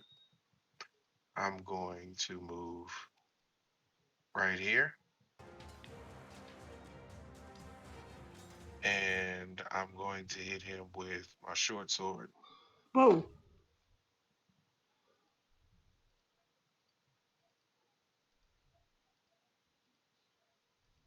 And I'm going to burn a key point and hit him with 2 unarmed monk strikes.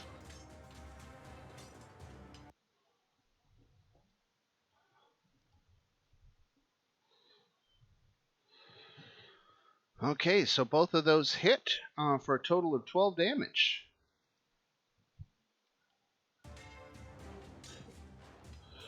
And what happens at this round is, and I think I heard Meredith's reaction, that all the blights that were in hiding in the vegetation have now begun to rustle and move and come to the defense of the Druids. Do you have any more fireballs there? I did not see that. Oh. All right. And so with Zolan's turn over, the berserker next to him gets to attack, and with reckless abandon, he is going to attack with advantage on you, Zolan. What? They're throwing 18 our troops hit. back at us. Mm-hmm. Take 9 points of axe damage. Yeah, no, Dan, I'm going to go ahead and cast shield. Well, there you go. All right, the twig blight here. Let's see what he does. He doesn't have a ranged attack like the needle blights do. So he is just going to move, and he's not even that fast. 1, 2, 3, 4. 1, 2, 3. So he dashes and gets there. Elena. Right. I do have another fireball. What? We need that.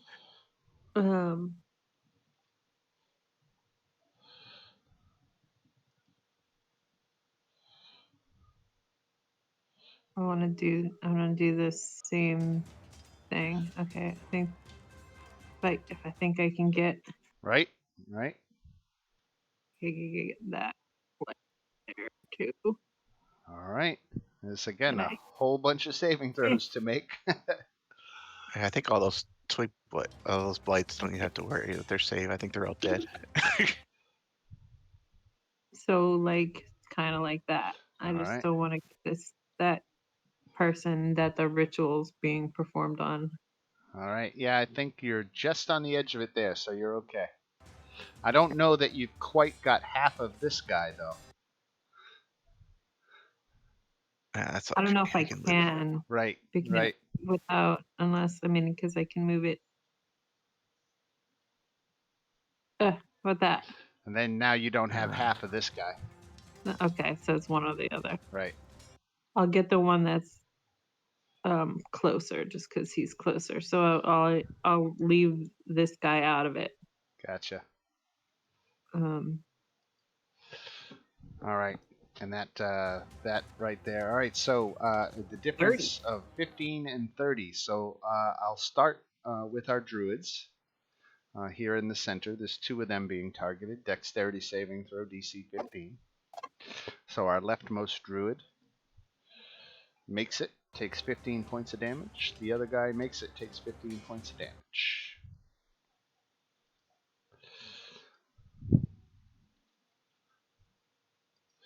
Okay, if I'm going to be consistent, that triggers their massive damage numbers. So we're going to have to do that. Let's see.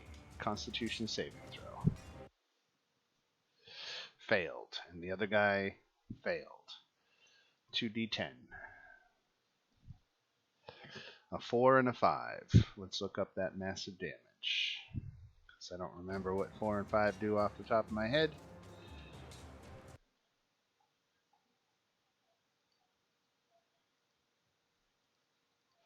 So 4 and 5. Creature is stunned.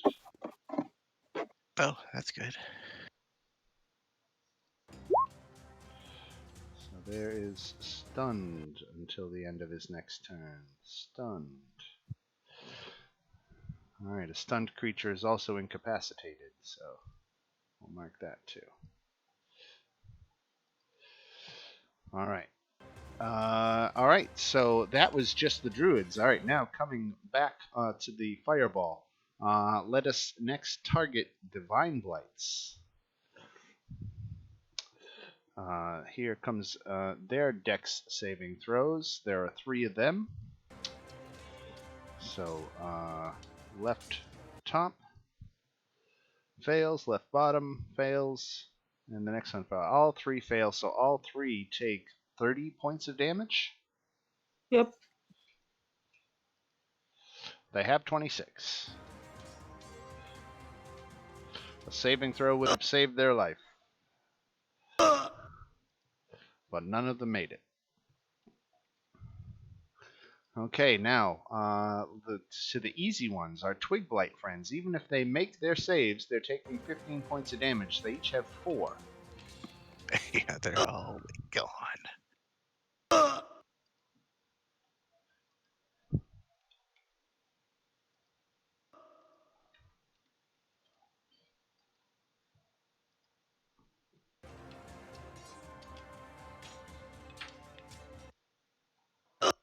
Except for that one guy, Right. all alone.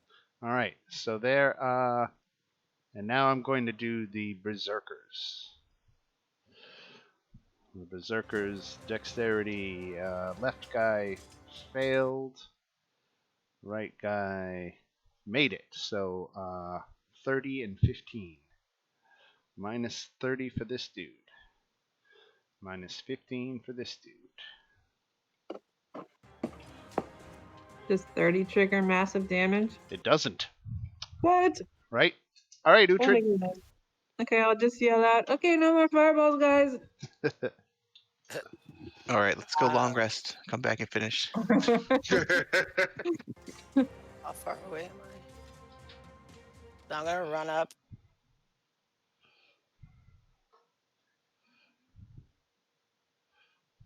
And I'm gonna hit him with my two-handed battle axe.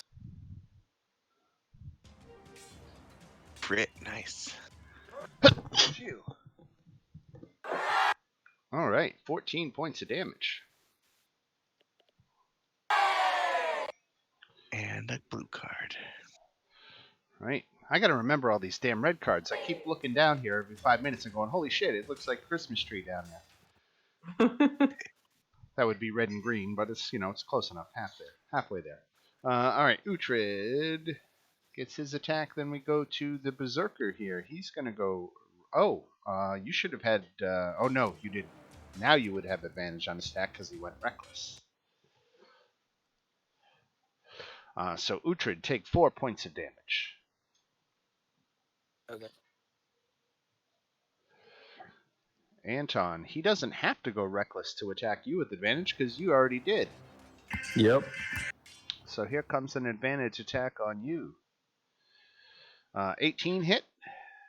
Yeah, that's 5 damage because I'm raging. Alright. The Druid here is off the board. Twig Blight. Gretel. Okay, so I want to go up and try to help my friend.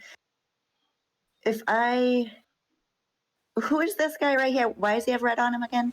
He reckless attacked, so any attacks against him have advantage.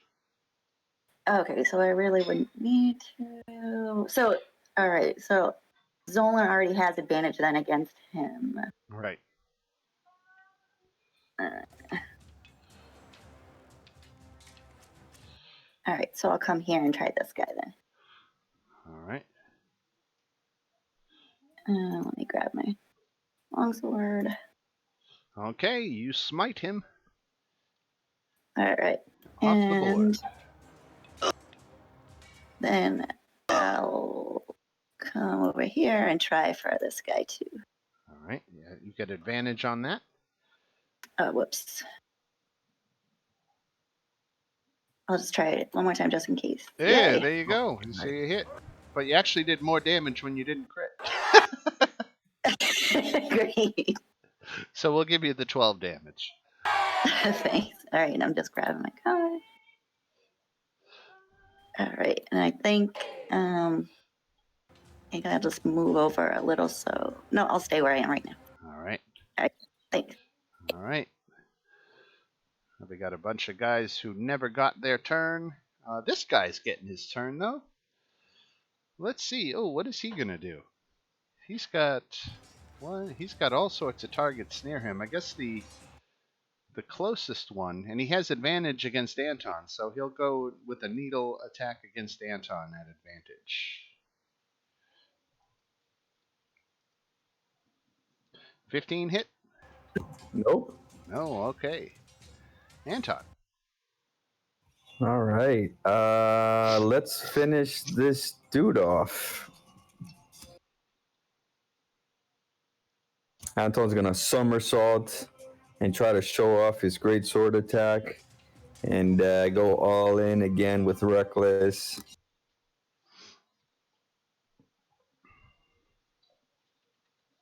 Okay, so a hit for 21 points.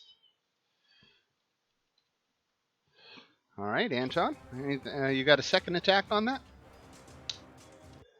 You know it. 19 for 23 more. You cut him down. He had And 22. And I have the frenzy attack now, so can I get up to the druid, or is the twig, would he get an opportunity attack? Like if I move over here, would I be okay to hit the druid? You would. All right. Okay, so you miss the druid. Well, I tried. Right.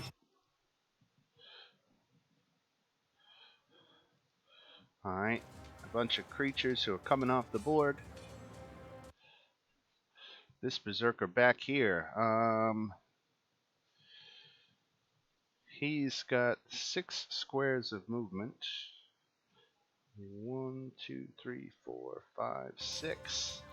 And he goes reckless. Uhtred, take 6 points of slashing damage from the berserker's axe. Alright. Okay, this druid here is stunned, but he is able to resolve his condition through the curse of his turn, though he doesn't get any kind of action. This druid, for his part, is chanting. And that's the action he takes. I'm going to mark him as chanting with the yellow circle there.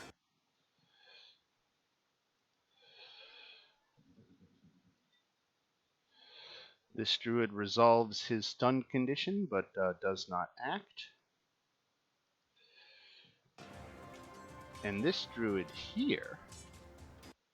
Oh, let's see what he does. What has he got at his disposal?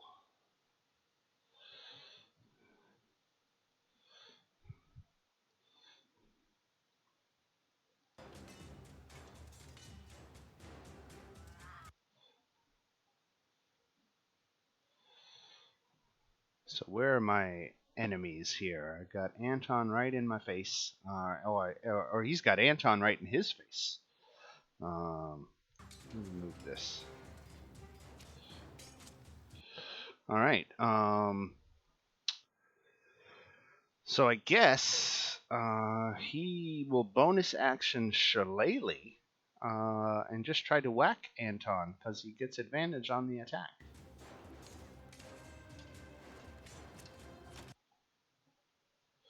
Take 11 points of Shillelagh damage. Crit you is quarters.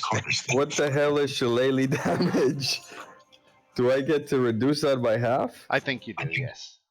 Yeah, it's bludgeoning damage, so Yes. you're resistant to bludgeoning. Tis but a scratch. 1, 2, 3, 4. All right, so he comes down and he goes reckless.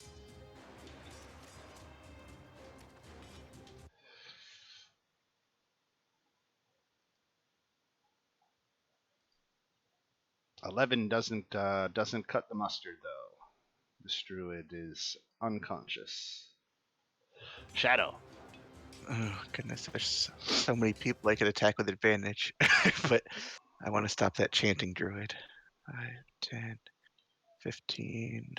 I'm gonna move up. Yep. All right, I'm gonna take a shot at the chanting druid. First shot. Okay, there's a assume hit. that hits. Yeah. 9 damage. Okay. Still up. All right, He second is. shot. Another 19. hit. 6 damage. Blam. Yes, got him. All right, and I'm gonna finish my turn. I'm gonna take one more step toward this. So that's okay. I'm good. All right, the berserker up here. He's got 6 squares of movement. What's he gonna do with it? 1, 2, 3, 4, 5, 6. He can get just in range of Anton. He's going to attack recklessly. 15 hit, Anton? Nope. No. All right. Zolan. Wait, so this dude I have advantage on, so I'm gonna attack him with my short sword. Advantage. Okay, so a hit for 9. That He's not ends dead. him. Okay, man, I was like, come on, man. I am going to move here to gain advantage on this guy Okay. for my next turn. That's it. All right. That berserker just dropped. This twig blight is done, and we go back to Miss Fireball.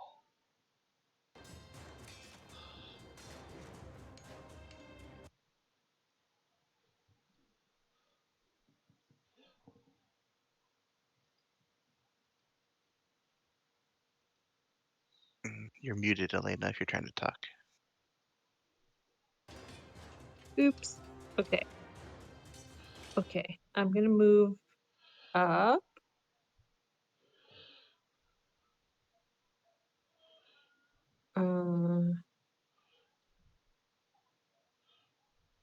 I think that's right. I think I can. Yeah. All right. I'm gonna cast Spiritual Weapon and drop it over here. Poof, over there. All right, here comes the spiritual weapon. Let me give you control of it. All right. I will hit the guy right there. So Spiritual Weapon gets advantage. Yes. Okay.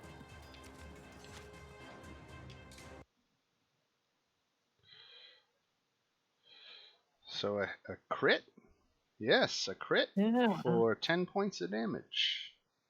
And this is the wounded one. Yeah. 10 points. Okay. And then, so that's my bonus action. And then for my action, Since I can reach him, I'm gonna firebolt this guy and just try to get rid of him.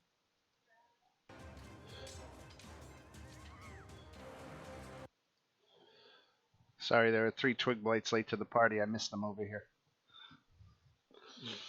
Okay, so the firebolt. What was the target? I'm sorry. This guy right here. Okay, That's a so I 13. believe 13 hits him. Yes, it does. So 10 points of damage does him in. Okay. All right, and then we come to Uhtred squaring off against 2 of the berserkers. So I'm gonna hit the one that's right in front of me with my battle axe, and I'm gonna add my green flame blade to it. Okay. And I'm gonna go for him and the guy next to him. Ew. That is a miss.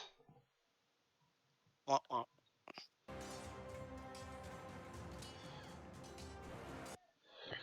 All right, Okay, anything else to do? and so this guy. Doesn't Wait, I have she get advantage? advantage on the attack? Oh, Yeah. she does, right? She Yeah. definitely does. Alright. Roll that again. Ugh. Fuck. All right. Still crappy. So he moves, and now because of flanking, he doesn't need a reckless attack to get flank advantage. So he's attacking advantage non-recklessly. 14, I don't think hits you though, does it? No. Nope. All right. This berserker's off his feet. This twig blight over here. 1, 2. He moves down and is just going to attack you. No advantage or anything. Raking at you with his claws. An 11 misses. Gretel. I'm going to flank. Try to hit this dude. Okay. So I'll have advantage. 19 hits for 8 points of damage. Okay. And a 21 hits for 4 more, and you take him out. Okay, awesome. And I'll stay there for right now. All right. Oh, yeah, I'll stay there. All right, thanks. All right, this needle blight is right next to Anton, so it's going to switch from the needles to the claws. Advantage because of flanking. 15 misses? Or hits? Yep. No, Anton misses. 16, right. All right. Okay, Anton. All right. Well, we're just going to keep this reckless going and go for the druid. Okay.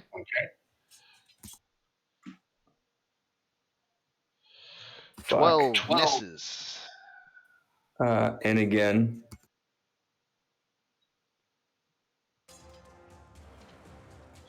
And another miss. Jeez. And the last try. A third attack? Yeah, because I frenzied. And another miss. Oof. Wow, that was bad. Yeah. 1, 2, 3. Oof. 3 misses on 6 swings. All right. 6 chances. Berserker attacking recklessly to get advantage on Uhtred. 24 hits for 14 points of damage.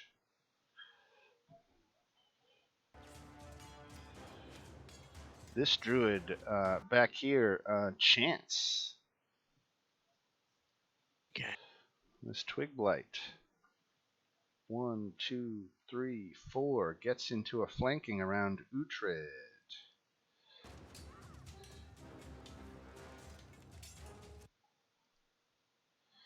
Hits for 4 points of damage, Uhtred.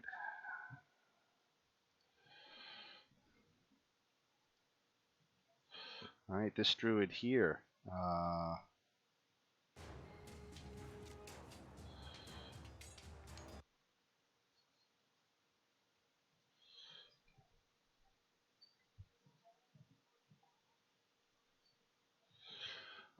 Let's see. What does this druid here do? This druid here is going to cast a spell, but which one?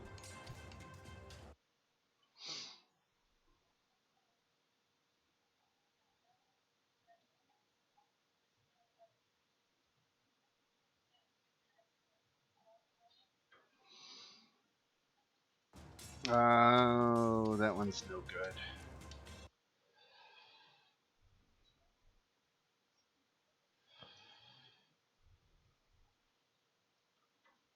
I guess we'll target Anton with the Thunder Wave.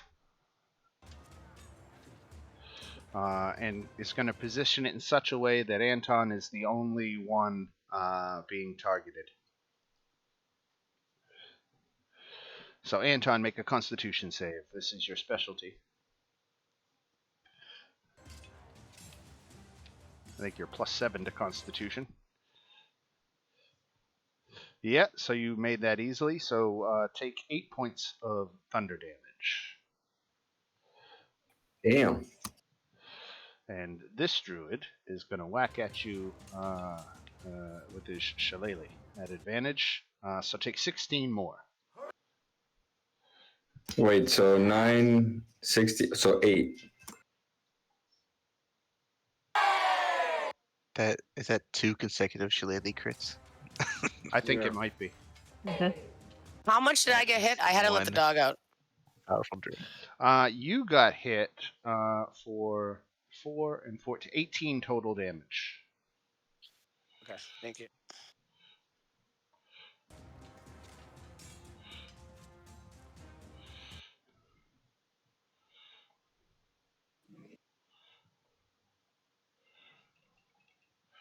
All right, and this twig blight, no advantage.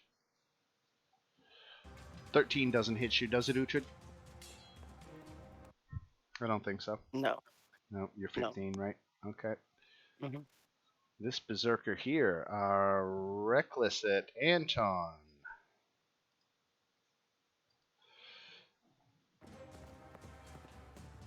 $19 hits for 12 damage.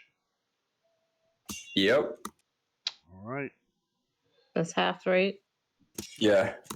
Yeah. Shadow. All right.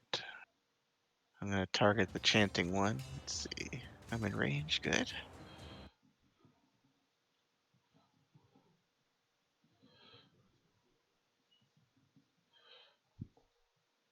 Okay, a hit That hits. for 5 damage. Crappy. Okay. Another attack. Another hit for 9. Another one bites the dust. All Nice. right. And I'm going to move 2 this way. Yep. Okay. All right, this berserker attacking Anton, advantage. Another crit, 17 points of damage. And Anton is going to use his Stone's endurance. Yes, sir. So roll a d12, right? Right.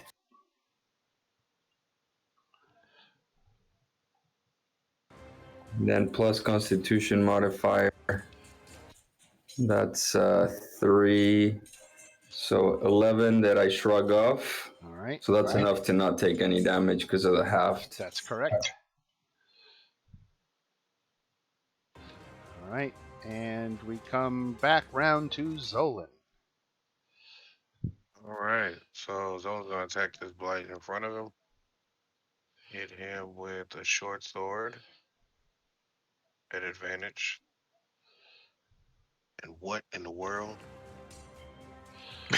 Wow. Yeah. So with that miss, he's gonna swing around and hit him with his fist. There you go. 7 points of damage on the needle blight, Mm-hmm. which is enough to trigger. Roll a what? He failed. All right. Oh. You're kidding me. Whatever it is, it's like he can't take reactions or something like that. Yeah, until his next turn. Right. All right. That's it. So, Elena. Okay, my spiritual weapon is under this guy. So yeah, there it is. That's okay. I'm gonna keep it there, and it's gonna swing at the berserker Okay. with advantage.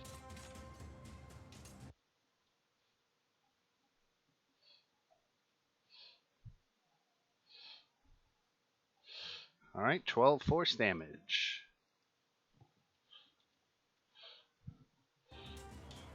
You rolled 2 That's crits. 2 crits. Oh, so I should apply the 4 as well. Okay. Wow. Yeah, you rolled Okay. double 20s. Yeah. What are the odds? About 1 in 400, right? Do I get to take 2 cards? No. All right. Yeah. So that's 16 then, I guess, on that All right. berserker. That's 16 done. Damage dealt. And that's your bonus action. It's my bonus action. For my action, let's see. Who am I gonna firebolt? Let's go over here to this berserker Okay. over by Anton, Armor class 13 for that berserker. and that's with advantage. An advantage save the day 14. for 11 points of damage. All right. And is that it for Elena? I believe so. Yes. All right, Uhtred. You're getting surrounded, but Gretel has come on over to bail you out. Yeah, so I'm going to hit the guy with my green. I'm gonna hit the one that has the red dot Got it. with my So green you flame. get advantage on that attack. Okay, awesome. Nice. A hit for 14 plus the 1d8. And roll my 1d8.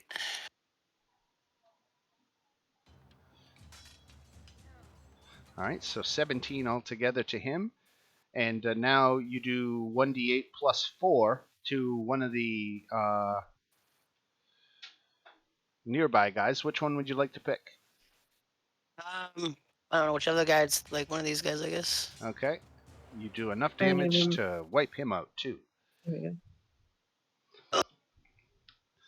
So one swing and 2 victims. So very nice. Since I had my advantage, do I get sneak attack? I believe sneak attack applies whenever you have advantage. I think, yeah. So can I hit can I hit that guy again with the red dot? My sneak attack? Yeah, you can roll your sneak attack damage.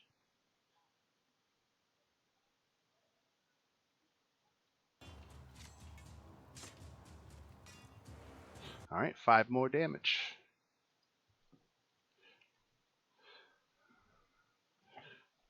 All right, this berserker was dropped. This twig blight still has advantage on Uhtred, just because of optimal positioning. 16 hits for 5.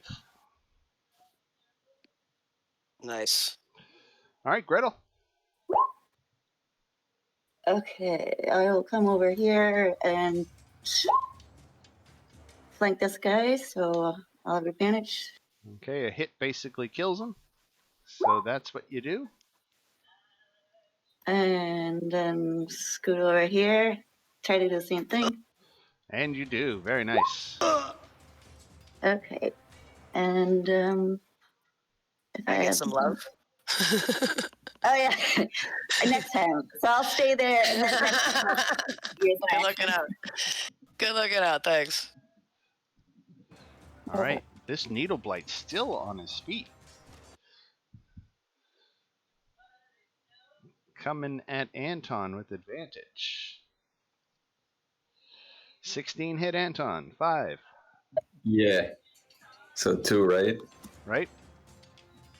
Now you get to go. Jeez, I've been missing all my hits. I'm gonna go for the damaged barbarian to the left. Okay. You going reckless? You know it, baby. All right. Armor class 18 if you're doing Great Weapon Master. So there's a Fun. miss. Oof. There's a hit for There you 22. He's still up. Yes, but he's very wounded. All right, I'm gonna finish him off. No, you're not. I tried. There is no try. Berserker. Let's see. What's he going to do? So he's going reckless. He's going to be a dick, and he's going to keep attacking Uhtred because he's already known that he's scored several hits and that you're closer to going down than Gretel. So he's going to employ the same focus fire tactics that you would on an intelligent, being an intelligent adversary. So here comes the advantage attack against Uhtred. 15 points of damage, Uhtred. Okay. And you're still up. Very nice. No, I'm not up yet. I'm negative 10. Oh, so you went down to 0? Yeah. Okay. Uhtred goes down. This druid is out of the picture. This blight is out of the picture. This druid, Chance. And now, give me a moment here. Because I need to read what happens when the ritual is completed. What?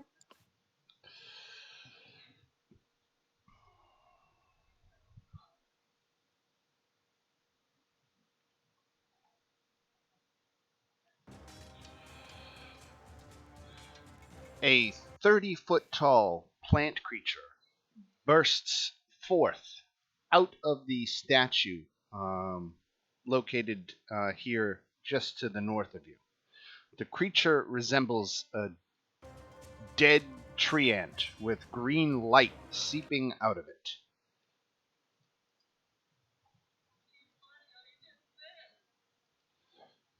Damn it!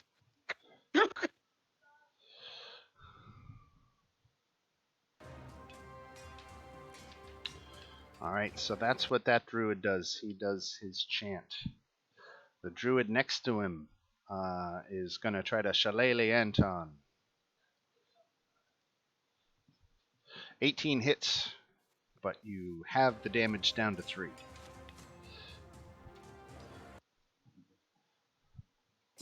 Done.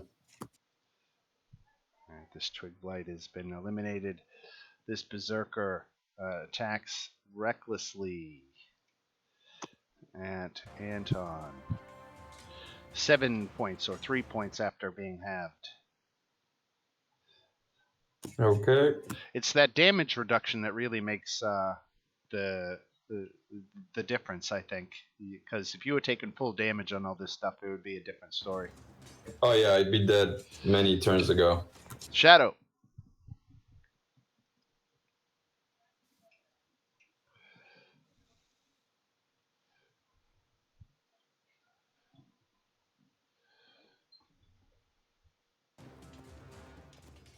What you got, Shadow?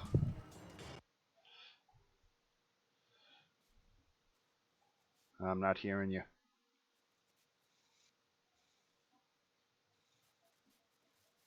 Yep, nothing.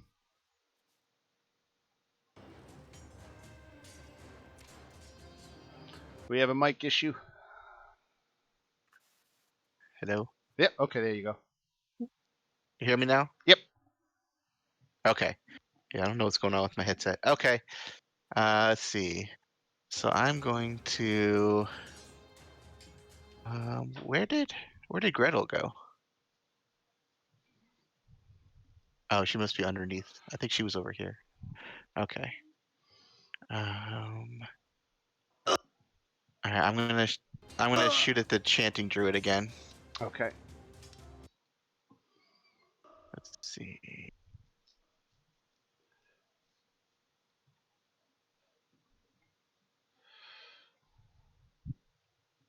Okay, there's a hit. Certainly for 6 points of damage. followed up with a miss. Let me see. 1 second here. I'm gonna play one of my blue cards.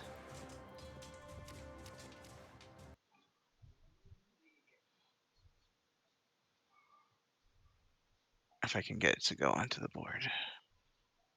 1d10 after making an attack roll. Okay. Okay. 1d10. So that becomes a 13. Which makes it a hit. Oh, wait, no. Hooray! Druid, right? No, miss. Yeah. Okay. All right. I'm going to move 5, 10, 15, 20, 25, 30. I'm going to move over here. All right, that's my turn. This berserker on Anton. That's a miss. Zolan. All right. So I'm gonna attack this guy again. Short sword with advantage. There you go. 6 points of damage. I was about to say, man, he gotta be dead. Yeah. Yay. And I'm going to move. Wait, where's this guy at?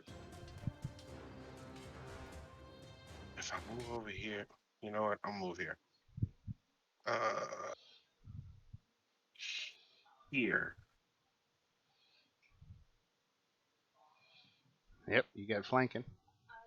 All right, and bonus action. Unarmored monk strike. Well, no, I could burn it. I could burn a key point. Yep. I'm gonna hit him with 2 flurry of blows. Okay.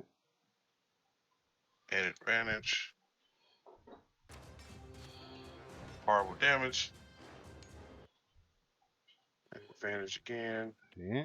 All right, so 9 points of damage, which is enough to take him down. All right, that ends my turn. All right, Elena. All right. So I still have my spiritual weapon. It's right here. Okay. So I'm gonna swing it again at that berserker right there at Okay. advantage.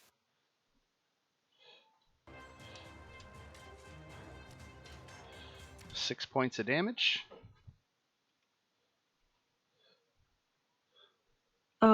And then I'll go over here. Let's see. I don't know if it makes any difference because the creature's already been released, but I will, just in case, I'm gonna firebolt the chanting druid. Okay.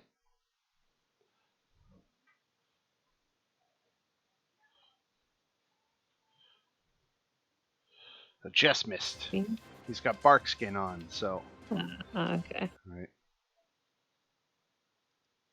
Oh. No, never mind. All No, right. I am. I am gonna also, as part of my bonus action, I'm also gonna move my spiritual weapon. Okay. It's getting crowded over there, so I'll move it over here. Okay. All right. Okay, Uhtred, you are making a death save. So, what do I do for that? Just a D20. Okay. Okay, that is Ew. 1 death save failure. If you accumulate 3. Do I have a? Is this a saving throw? No, it's not a saving throw. Oh, this is saving throw, isn't It it? is. It's a death saving throw. I'll allow it. I mean, do I add 1d4 to it then? I would save it because you need to do a 10 or better. Okay. So a 4 can't possibly turn this into Okay. a success. So you'd just be wasting the card. Works for me. All right. Okay, so that is Uhtred, and this Twig Blight is off, and that takes us to Gretel. All right, I have to use an action to try to lay on hands for, what did you say? You're down 15 or 10? She's at 0 hit points right now. Oh. You don't count the negative hit points. Oh, gotcha. So 10 back then would help. So I'll That give would 10 help. back. All right, so I'll give 10 back, and I think that is.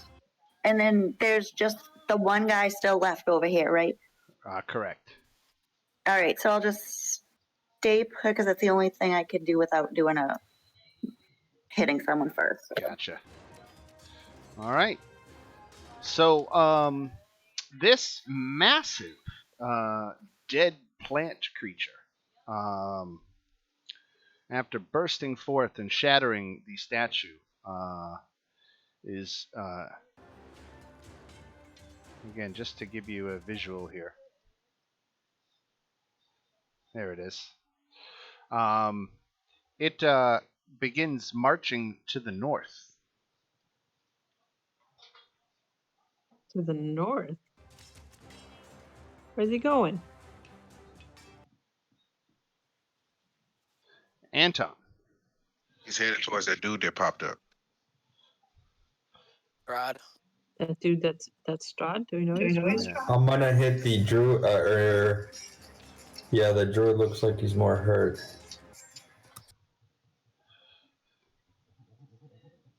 Reckless.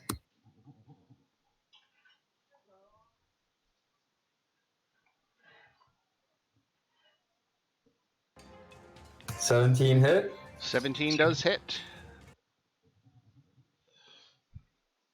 For 24 points of damage. And this is the barbarian or the druid? The druid. The druid. 24 points of damage. Finishes him off. Nice. And then I'll hit the barbarian.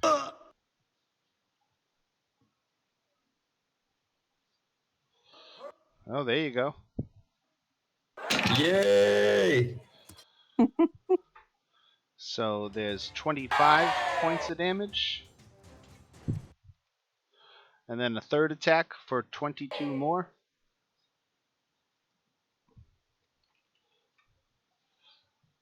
Okay, vicious hits on this berserker. You are close to cutting him down, but not quite yet. And this attack is coming at Gretel from the berserker recklessly. 15 does not hit you, Gretel, does it? Nope. Nope. Okay, our final remaining druid celebrates the successful completion of the ritual as the victim that is in the maw of the tree finally succumbs to his wounds and dies. Darn it.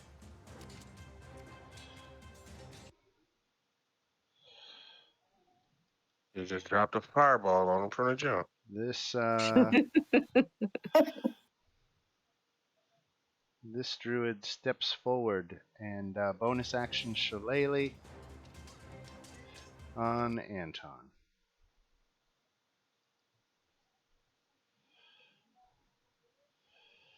$17 hits. Yes. All right, so take that 4 points of damage after your damage reduction. Damn, I got 11 left. All right, Shadow.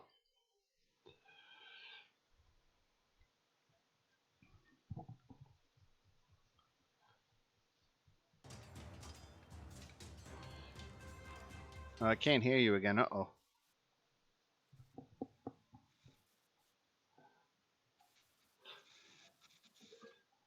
Can you hear me? Yep.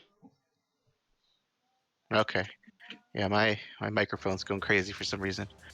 Okay, let's see. All right, I'm gonna shoot at this berserker here. Okay. Looks like I have advantage. You do. He was attacking recklessly. There's a musket hit. Yeah, it's not letting me switch it to advantage. Oh, I did click on that. Okay, well, it hits anyway. So 7 damage. Okay, He's still up. he is. Okay, try that. Another hit. It's not asking me if I want to roll with advantage, but okay. Click again. 13 more. 13. All right. He's not looking well. Okay, then I'm gonna move 5, 10, 15, 20, 25, 30, 35.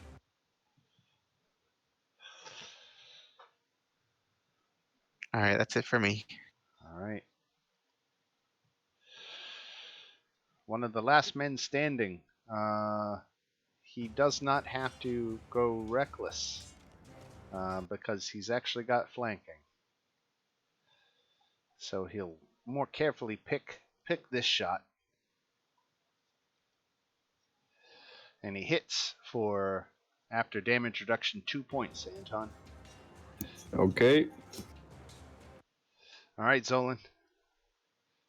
All Ask right, every time. I'm gonna move here and hit this guy with the advantage.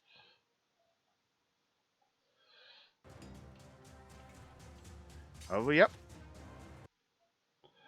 For 6 points of damage, which takes him down.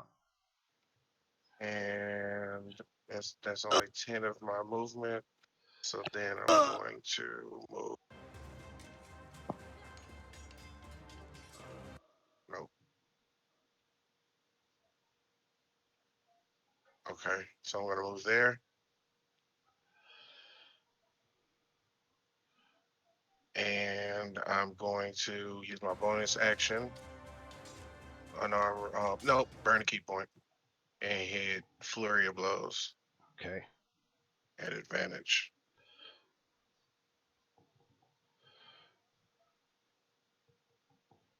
And another one. The first one was enough to take him down.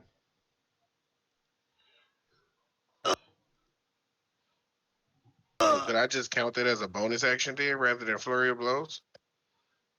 Yeah, sure. Okay. Save yourself the key point. Yeah. Yep.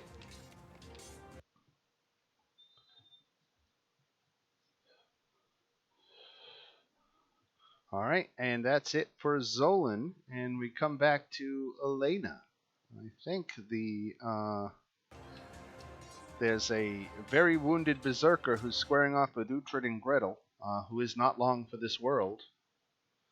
Other than that, it would seem that your only opponent left on the board is this giant statue, which so far is ignoring you. All right. I'm gonna move. I'll move my spiritual weapon back over there. Attack him with advantage with my spiritual weapon.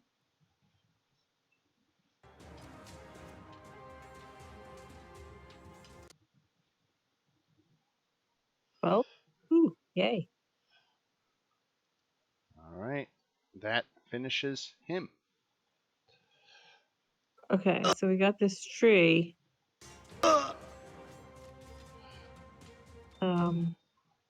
That's my bonus action. Okay, so let's see. My movement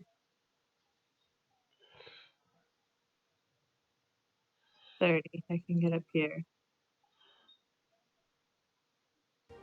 How far away is he?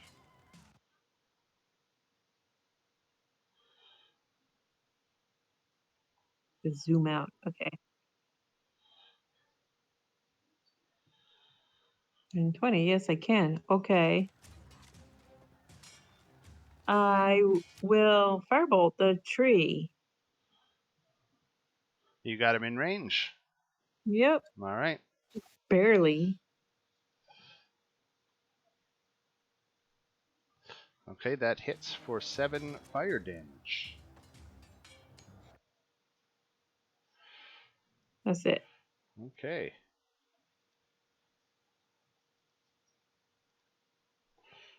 All right. So you hit.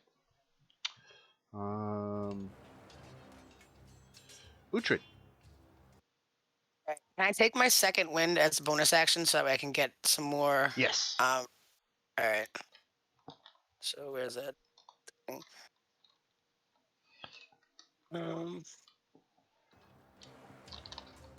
Where is it?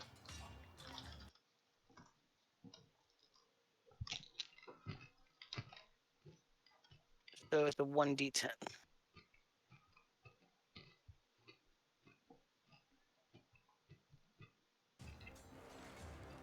Nice. So I get back 9. 9 plus your fighter level. So 9 plus 4, so 13. All right, and then I am going to move up a little bit. I'm gonna hit the tree. It's a tree, right? So it's wood, or is it a statue? It is a plant creature. Okay, okay. And I'm gonna hit him with my chromatic orb.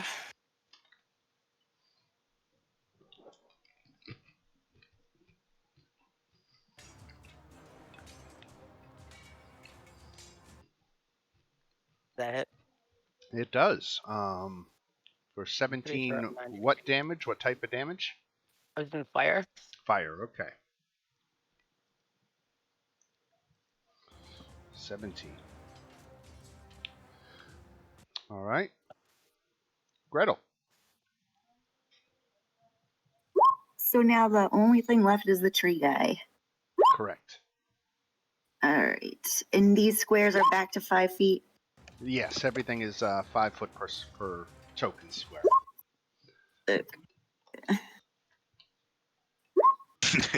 Hell yeah. All right.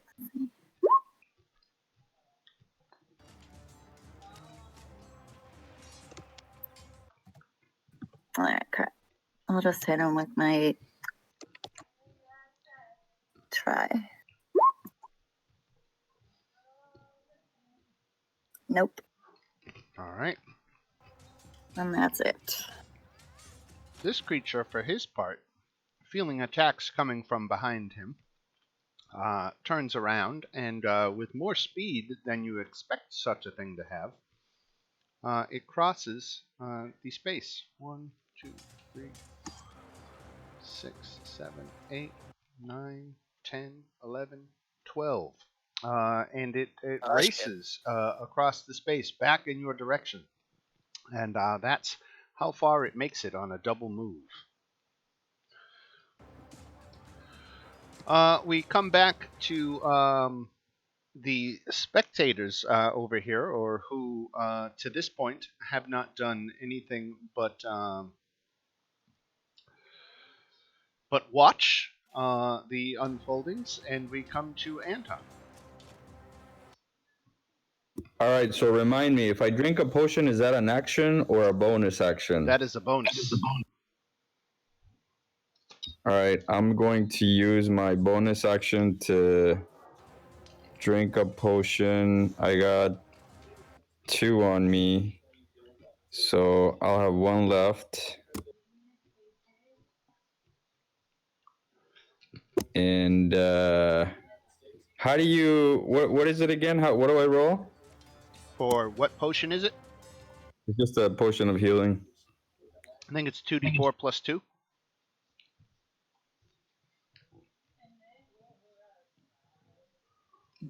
Fuck. Woof.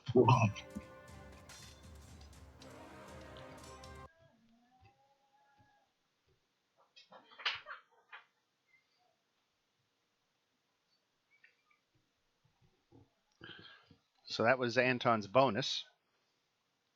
Yeah, if my speed is 40, can I get to the tree from here?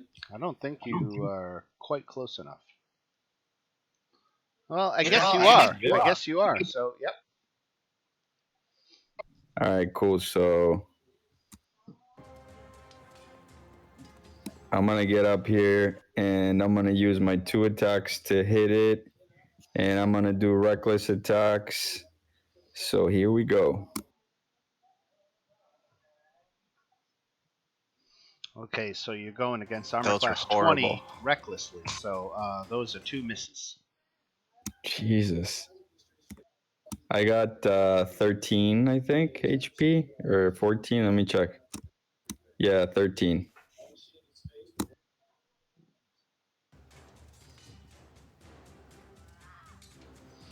All right.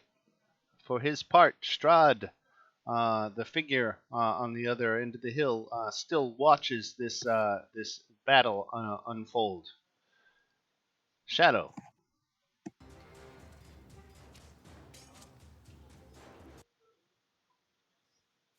You hear me?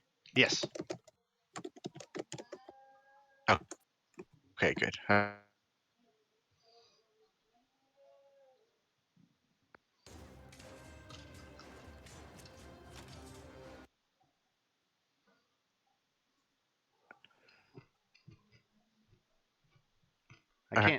can't hear you now, but All right. okay, there you are. Yeah, I'm gonna cast mirror image Mirror image. on myself. Got it.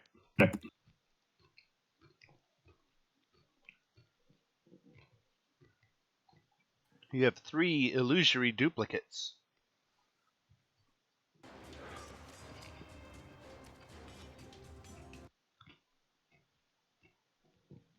All right. And that's your action, right? Yeah, that's my whole turn. Yep. All right, Zolan.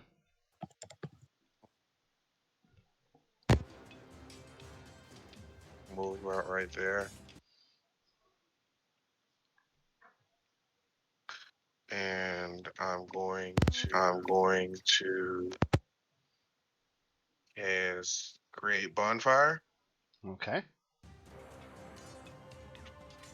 and I'm gonna put it here at an advantage. Just roll it. Okay, so he fails. He takes 4 fire damage. And chat. Oh nope. Why is it rolling it again?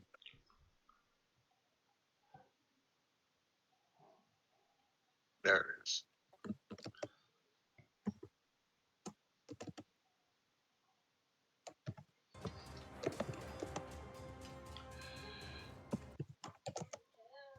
Until the spell ends. So how long does it last? Is it concentration? Oh, concentration 1 minute. Okay.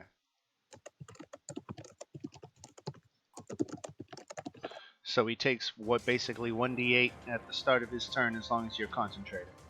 Mhm. All right. And that. Oh no, it's if it ends its turn there, it takes the fire. So at the end of its turn. Got it. Let me see if I have a create bonfire spell effect. I think I do. Yeah. And that's a what? A 5-foot square? Yes, 5-foot cube. Yeah. Okay. Here, Zolan, I'm going to give you control of this little red dot here. That's your bonfire. All right. Elena. Okay.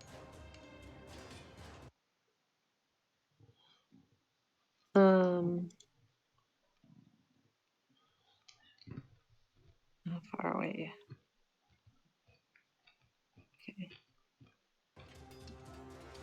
Okay. Is anyone really hurt? Anton is really hurt. Anyone really, really hurt? Okay. I have to actually touch him. Pretty far. Yeah. But I can start kind of making my way in that direction.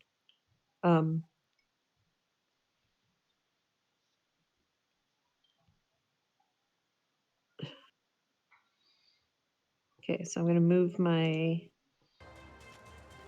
spiritual weapon as a bonus action. And then I move me Across right the there. field of the dead. Ooh, all these dead bodies, gross. Okay. All right. So then that's my action. I think I will cast Scorching Ray on this guy. Okay. All right, so I need to do this 3 times.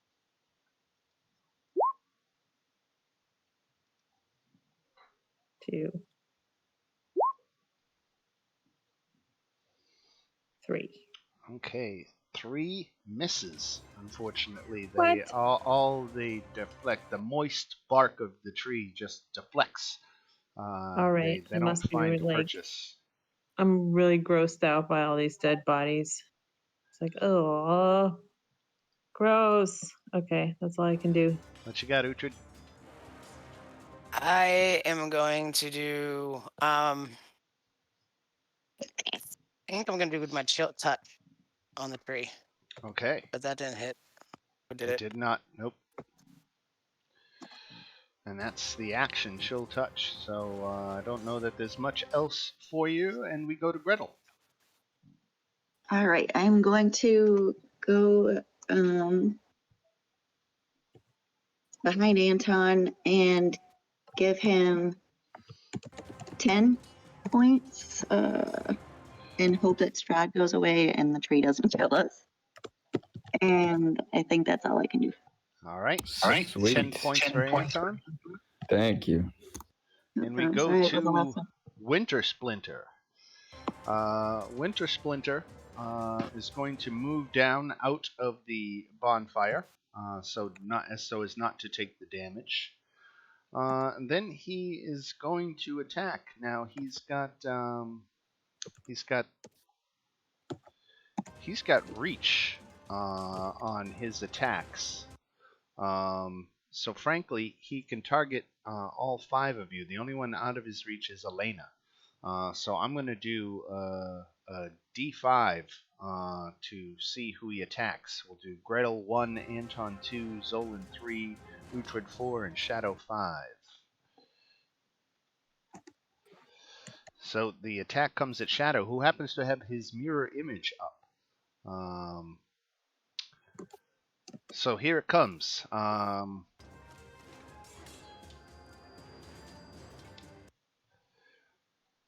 yeah, Jesus. Shadow. Okay, please roll above a 6. Oh, good. It hits an image. Okay, so then that drops you down to 2 shadow images. Yep. All right. That was the first of 4 attacks that Winter Splinter gets to make. So keeping with the same random order, here comes attack number 2. Coming at Zolan.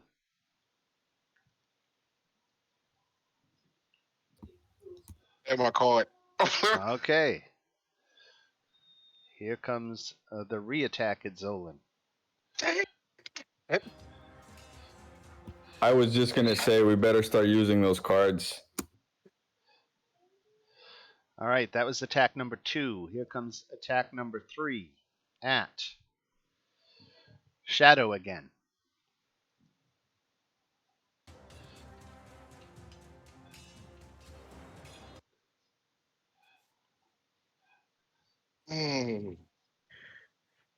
So what are the odds now, Shadow? What do you got to do?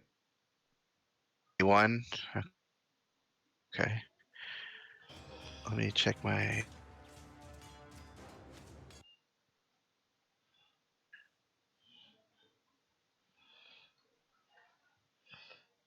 So it hits another duplicate, right?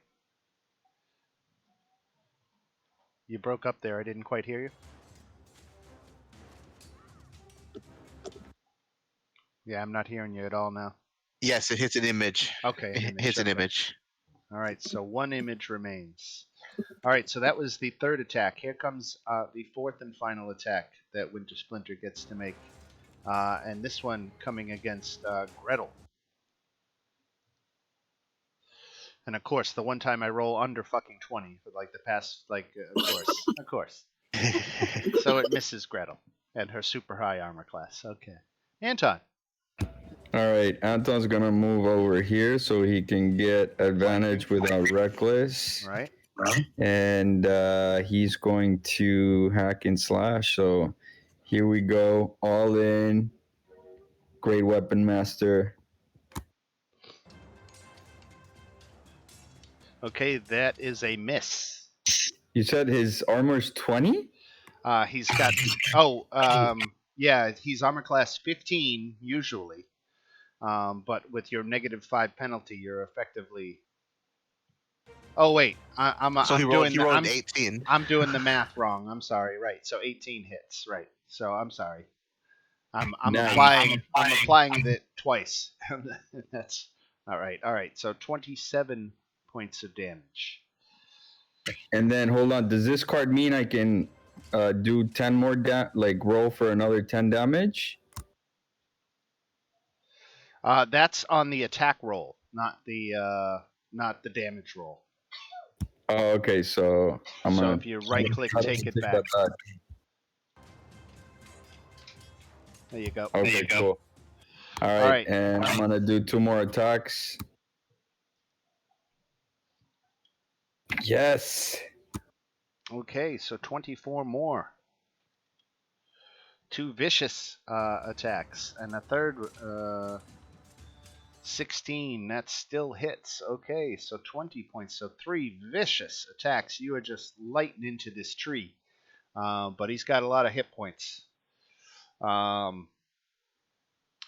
With that, Strahd turns on his mount and begins riding away.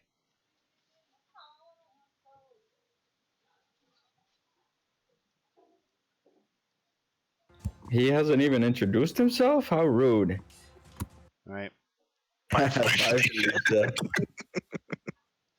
Shadow. Okay, I'm going to step back. He You has have reach, not so I'm. left his range, so it doesn't Yeah. provoke, right? Okay, I'm going to take 2 shots at him. Okay. Let's see here. First shot. Normal roll. Miss. Second shot.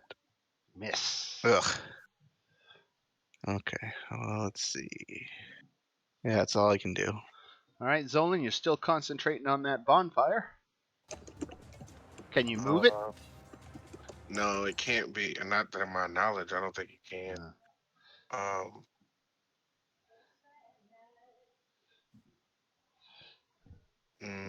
No. No, I mean, it's just a cantrip. Yeah, it's not a very powerful. Does it take an action to cancel the concentration? Nope. Okay, yeah, just cancel concentration. Okay. I am going to hit him with my short sword. All right.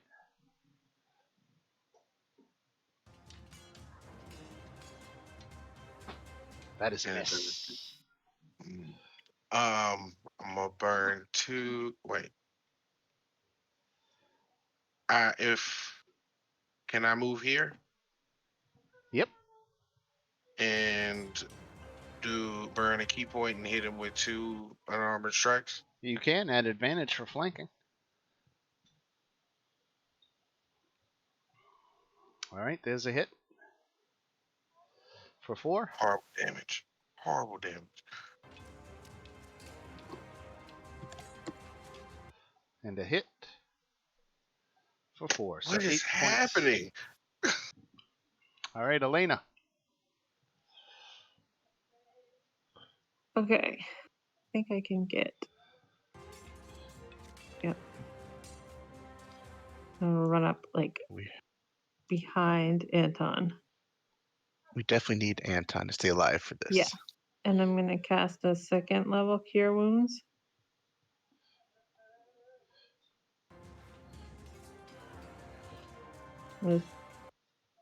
Awesome. Thank you. Right. Okay. And then use my bonus action. Is my spiritual weapon flanking with Anton? Is that Yes. flanking? Yes. Right here, I think. Yeah. Okay, so spiritual weapon gets advantage.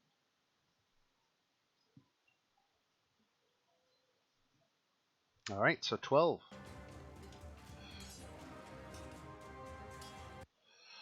All right, and if that's just your action and bonus action, right? Okay, so we go to Uhtred. All right, I'm gonna try my chill touch again. Okay. There you go. 12 necrotic damage. Very nice. Anything else? I'm gonna do actually. I'm gonna take my action surge so I can get a second Okay. second hit. Right.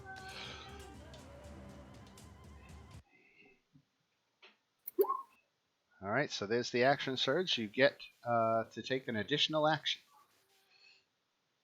Can I hit him again with my another chill touch or no? Is it a cantrip?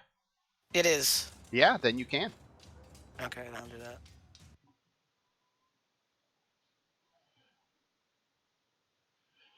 Woof. Okay. Well, All right, Gretel. For my action, I'm going to, I don't know if this is stupid or not, but I'll cast Bane, so he'll have to, even if it's just one person, he'll have to subtract a d4 from his attack rolls. Okay. And bonus action,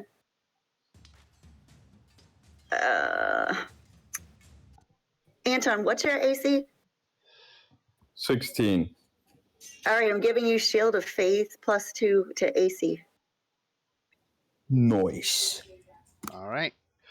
It's very important that you did that because the first round, Winter Splinter attacked randomly, but after getting 60 points of damage from a single attacker, he's smart enough to know that Anton hits really fucking hard, and he's going to try to hit really fucking hard back. So these are coming at Anton. Miss.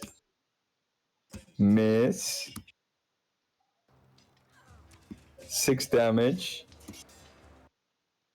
That's minus the D4, although it wouldn't. It wouldn't make a wouldn't difference matter. in that Yeah, case, never right? mind. Okay. So this was Winter Splinter's last hope, and he whiffed 3 out of 4.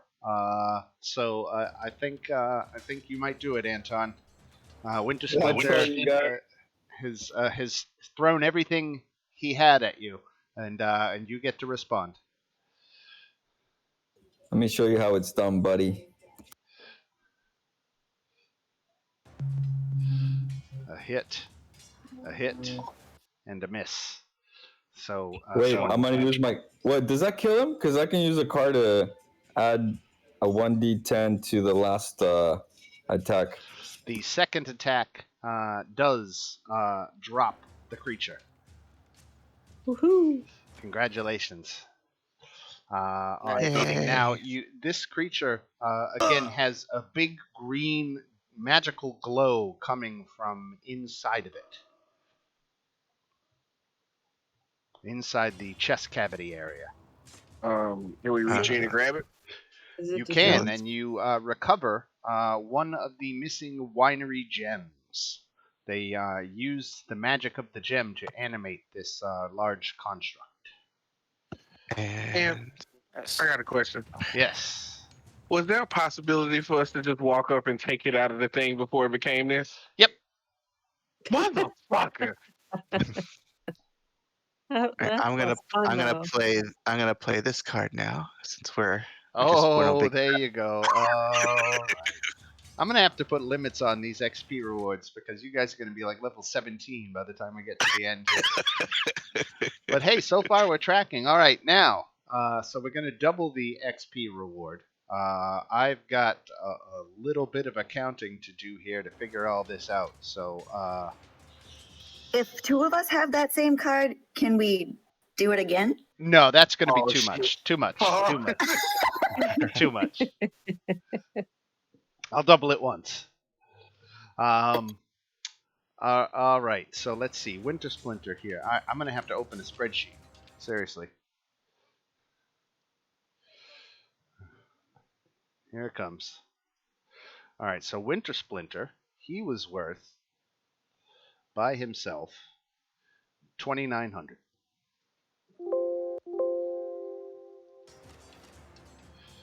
So there's 2,900. Now, the Druids. Let's see, how many Druids were there? Let's get them all moved. 1, 2, 3, 4, 5, 6 Druids, right? The Druids were worth 450 apiece. So that's 450 times 6. There's 2,700. Now let's take the Berserkers. I think there was another 6 of them. 1, 2, 3, 4, 5. Maybe there was 8. Or do I only see 6? Anybody see any other Berserkers? No? Okay, so 6 of them, and they were also 450 each. So another 2,700. Then we've got the Twig Blights.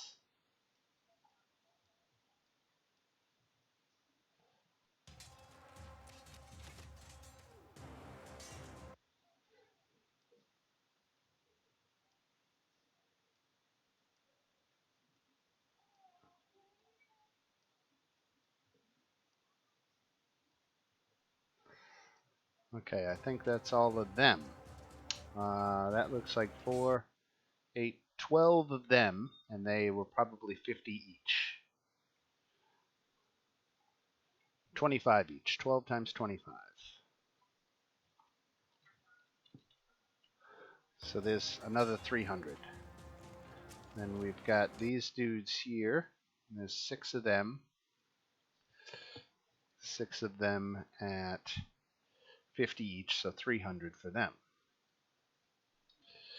Then we've got 3 Vine Blights, and they were worth 100 apiece, so 300 for them. Which brings us to a grand total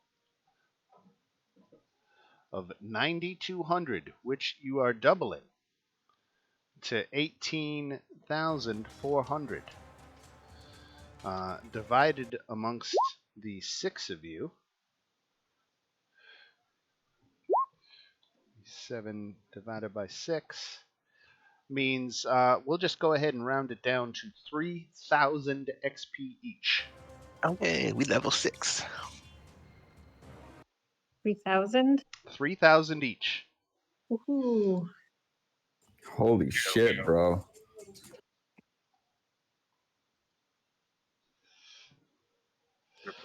And you have recovered the missing winery gem and eliminated the Druids of Yester Hill as a immediate threat to the winery. Now you still have not to forget this grave over here, Anton, that you were drawn to. Yeah, I'm gonna go check that out for sure right now.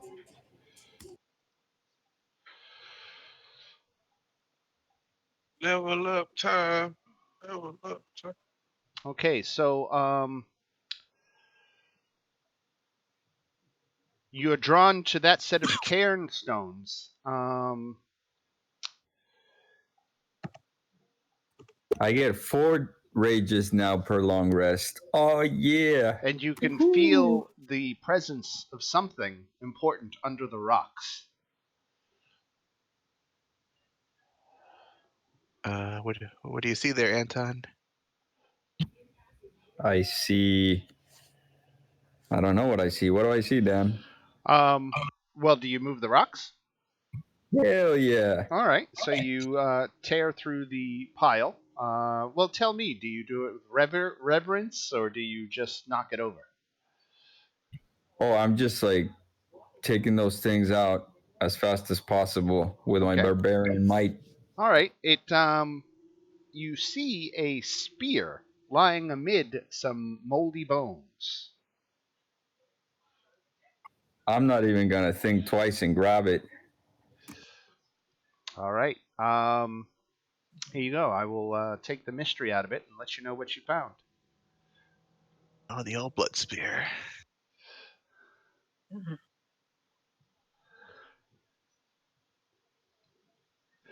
Kavan, the spirit of Kavan, was the one who was speaking to you earlier, and he says you are worthy and to wield his spear in his name. That looks pretty cool. When I kill somebody, I get 2d6 temporary HP. That's correct. What are the stats on this? Like, how do I add it to my sheet? It should be a magic item. It both for Roll20 and D&D Beyond, depending on which one you use, it should be directly added to your sheet. I think. Let me check that. Blood spear. Yeah, because I typed it in. Yeah, I guess it's not in the compendium, is it? Okay. So I guess you would have to do it as a custom item. That's something I could help you with. Okay, thanks. It is a spear, which I believe is an item. So you could start with adding a spear to your inventory. It's actually a Spear it's plus 1 because it's magic, or right, spear plus 1, right? Wait, excuse me, spear plus 2. Ho ho ho! Yeah, so start by adding a spear plus 2. It gets plus 2 bonus to attack and damage rolls, in addition to its other properties. So the only other really interesting feature of this Yester Hill area is this western wall of fog. You are right up against the misty border of Strahd's domain here. And as you look west into the curtain of fog, you can see a white fortress on a hill standing above a great city in the distance. The city appears, like a mile away, and the fog obscures all the detail, but you can hear what sounds like the echoes of a church bell in the distance.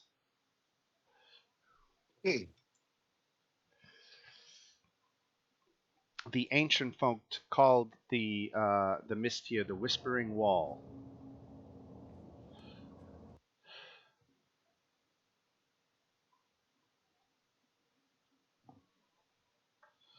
And I guess with that, let me see how much time has passed. We'll say that whole battle took really just an hour.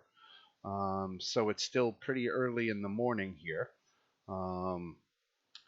Just 7 in the morning, and you guys are at Yester Hill, recovering from this big fight, having recovered a winery gem. Unfortunately, you weren't not able to save the victim in this awful-looking, hideous tree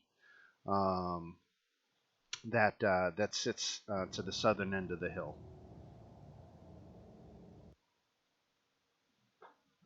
Are we taking a short rest? We could. Yeah, we probably should. Everybody got really beat up today. All right, let's. I'll tick another hour off the clock. Everybody can get in a short rest. I think that is the end of your mirror images, Shadow. I'll take that off. I'll go ahead and clear all the bodies off of Yester Hill now. Maybe I'll leave the body of our sacrifice victim, just as a reminder, and Winter Splinter, just because he's such a big baddie. You really can't get rid of his body that easy. Has it been too long to try to wake up the sacrifice guy? Yeah, he's dead. Okay, never mind. Yeah. You had 3 rounds to get to him before the ritual was completed, and they just got it off. You almost stopped them.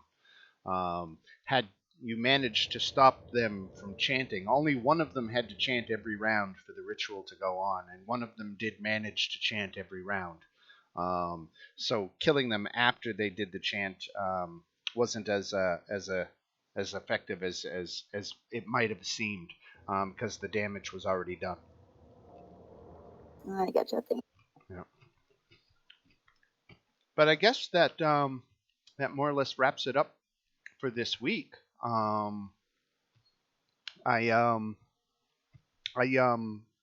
Again will I guess just confirm we're gonna go 10 to 1 Eastern time going forward, which is great. Here it is. It's sitting 1:15, and I got to figure out what the hell to do and go out and enjoy the day. But it was a great start to the day. Thank you all for turning out and making the morning one to remember. So I appreciate it. And I guess with that, if there aren't any closing thoughts, we will wrap up and punt until next Saturday morning. Sounds good. That was awesome. Thanks, guys. Awesome. All right. Thank you. Thank you, Dan. Thanks, guys. Thanks, everybody. Thanks. Have a great week. You Bye. too. You too. All right. Bye bye. Thanks. Bye. Bye bye.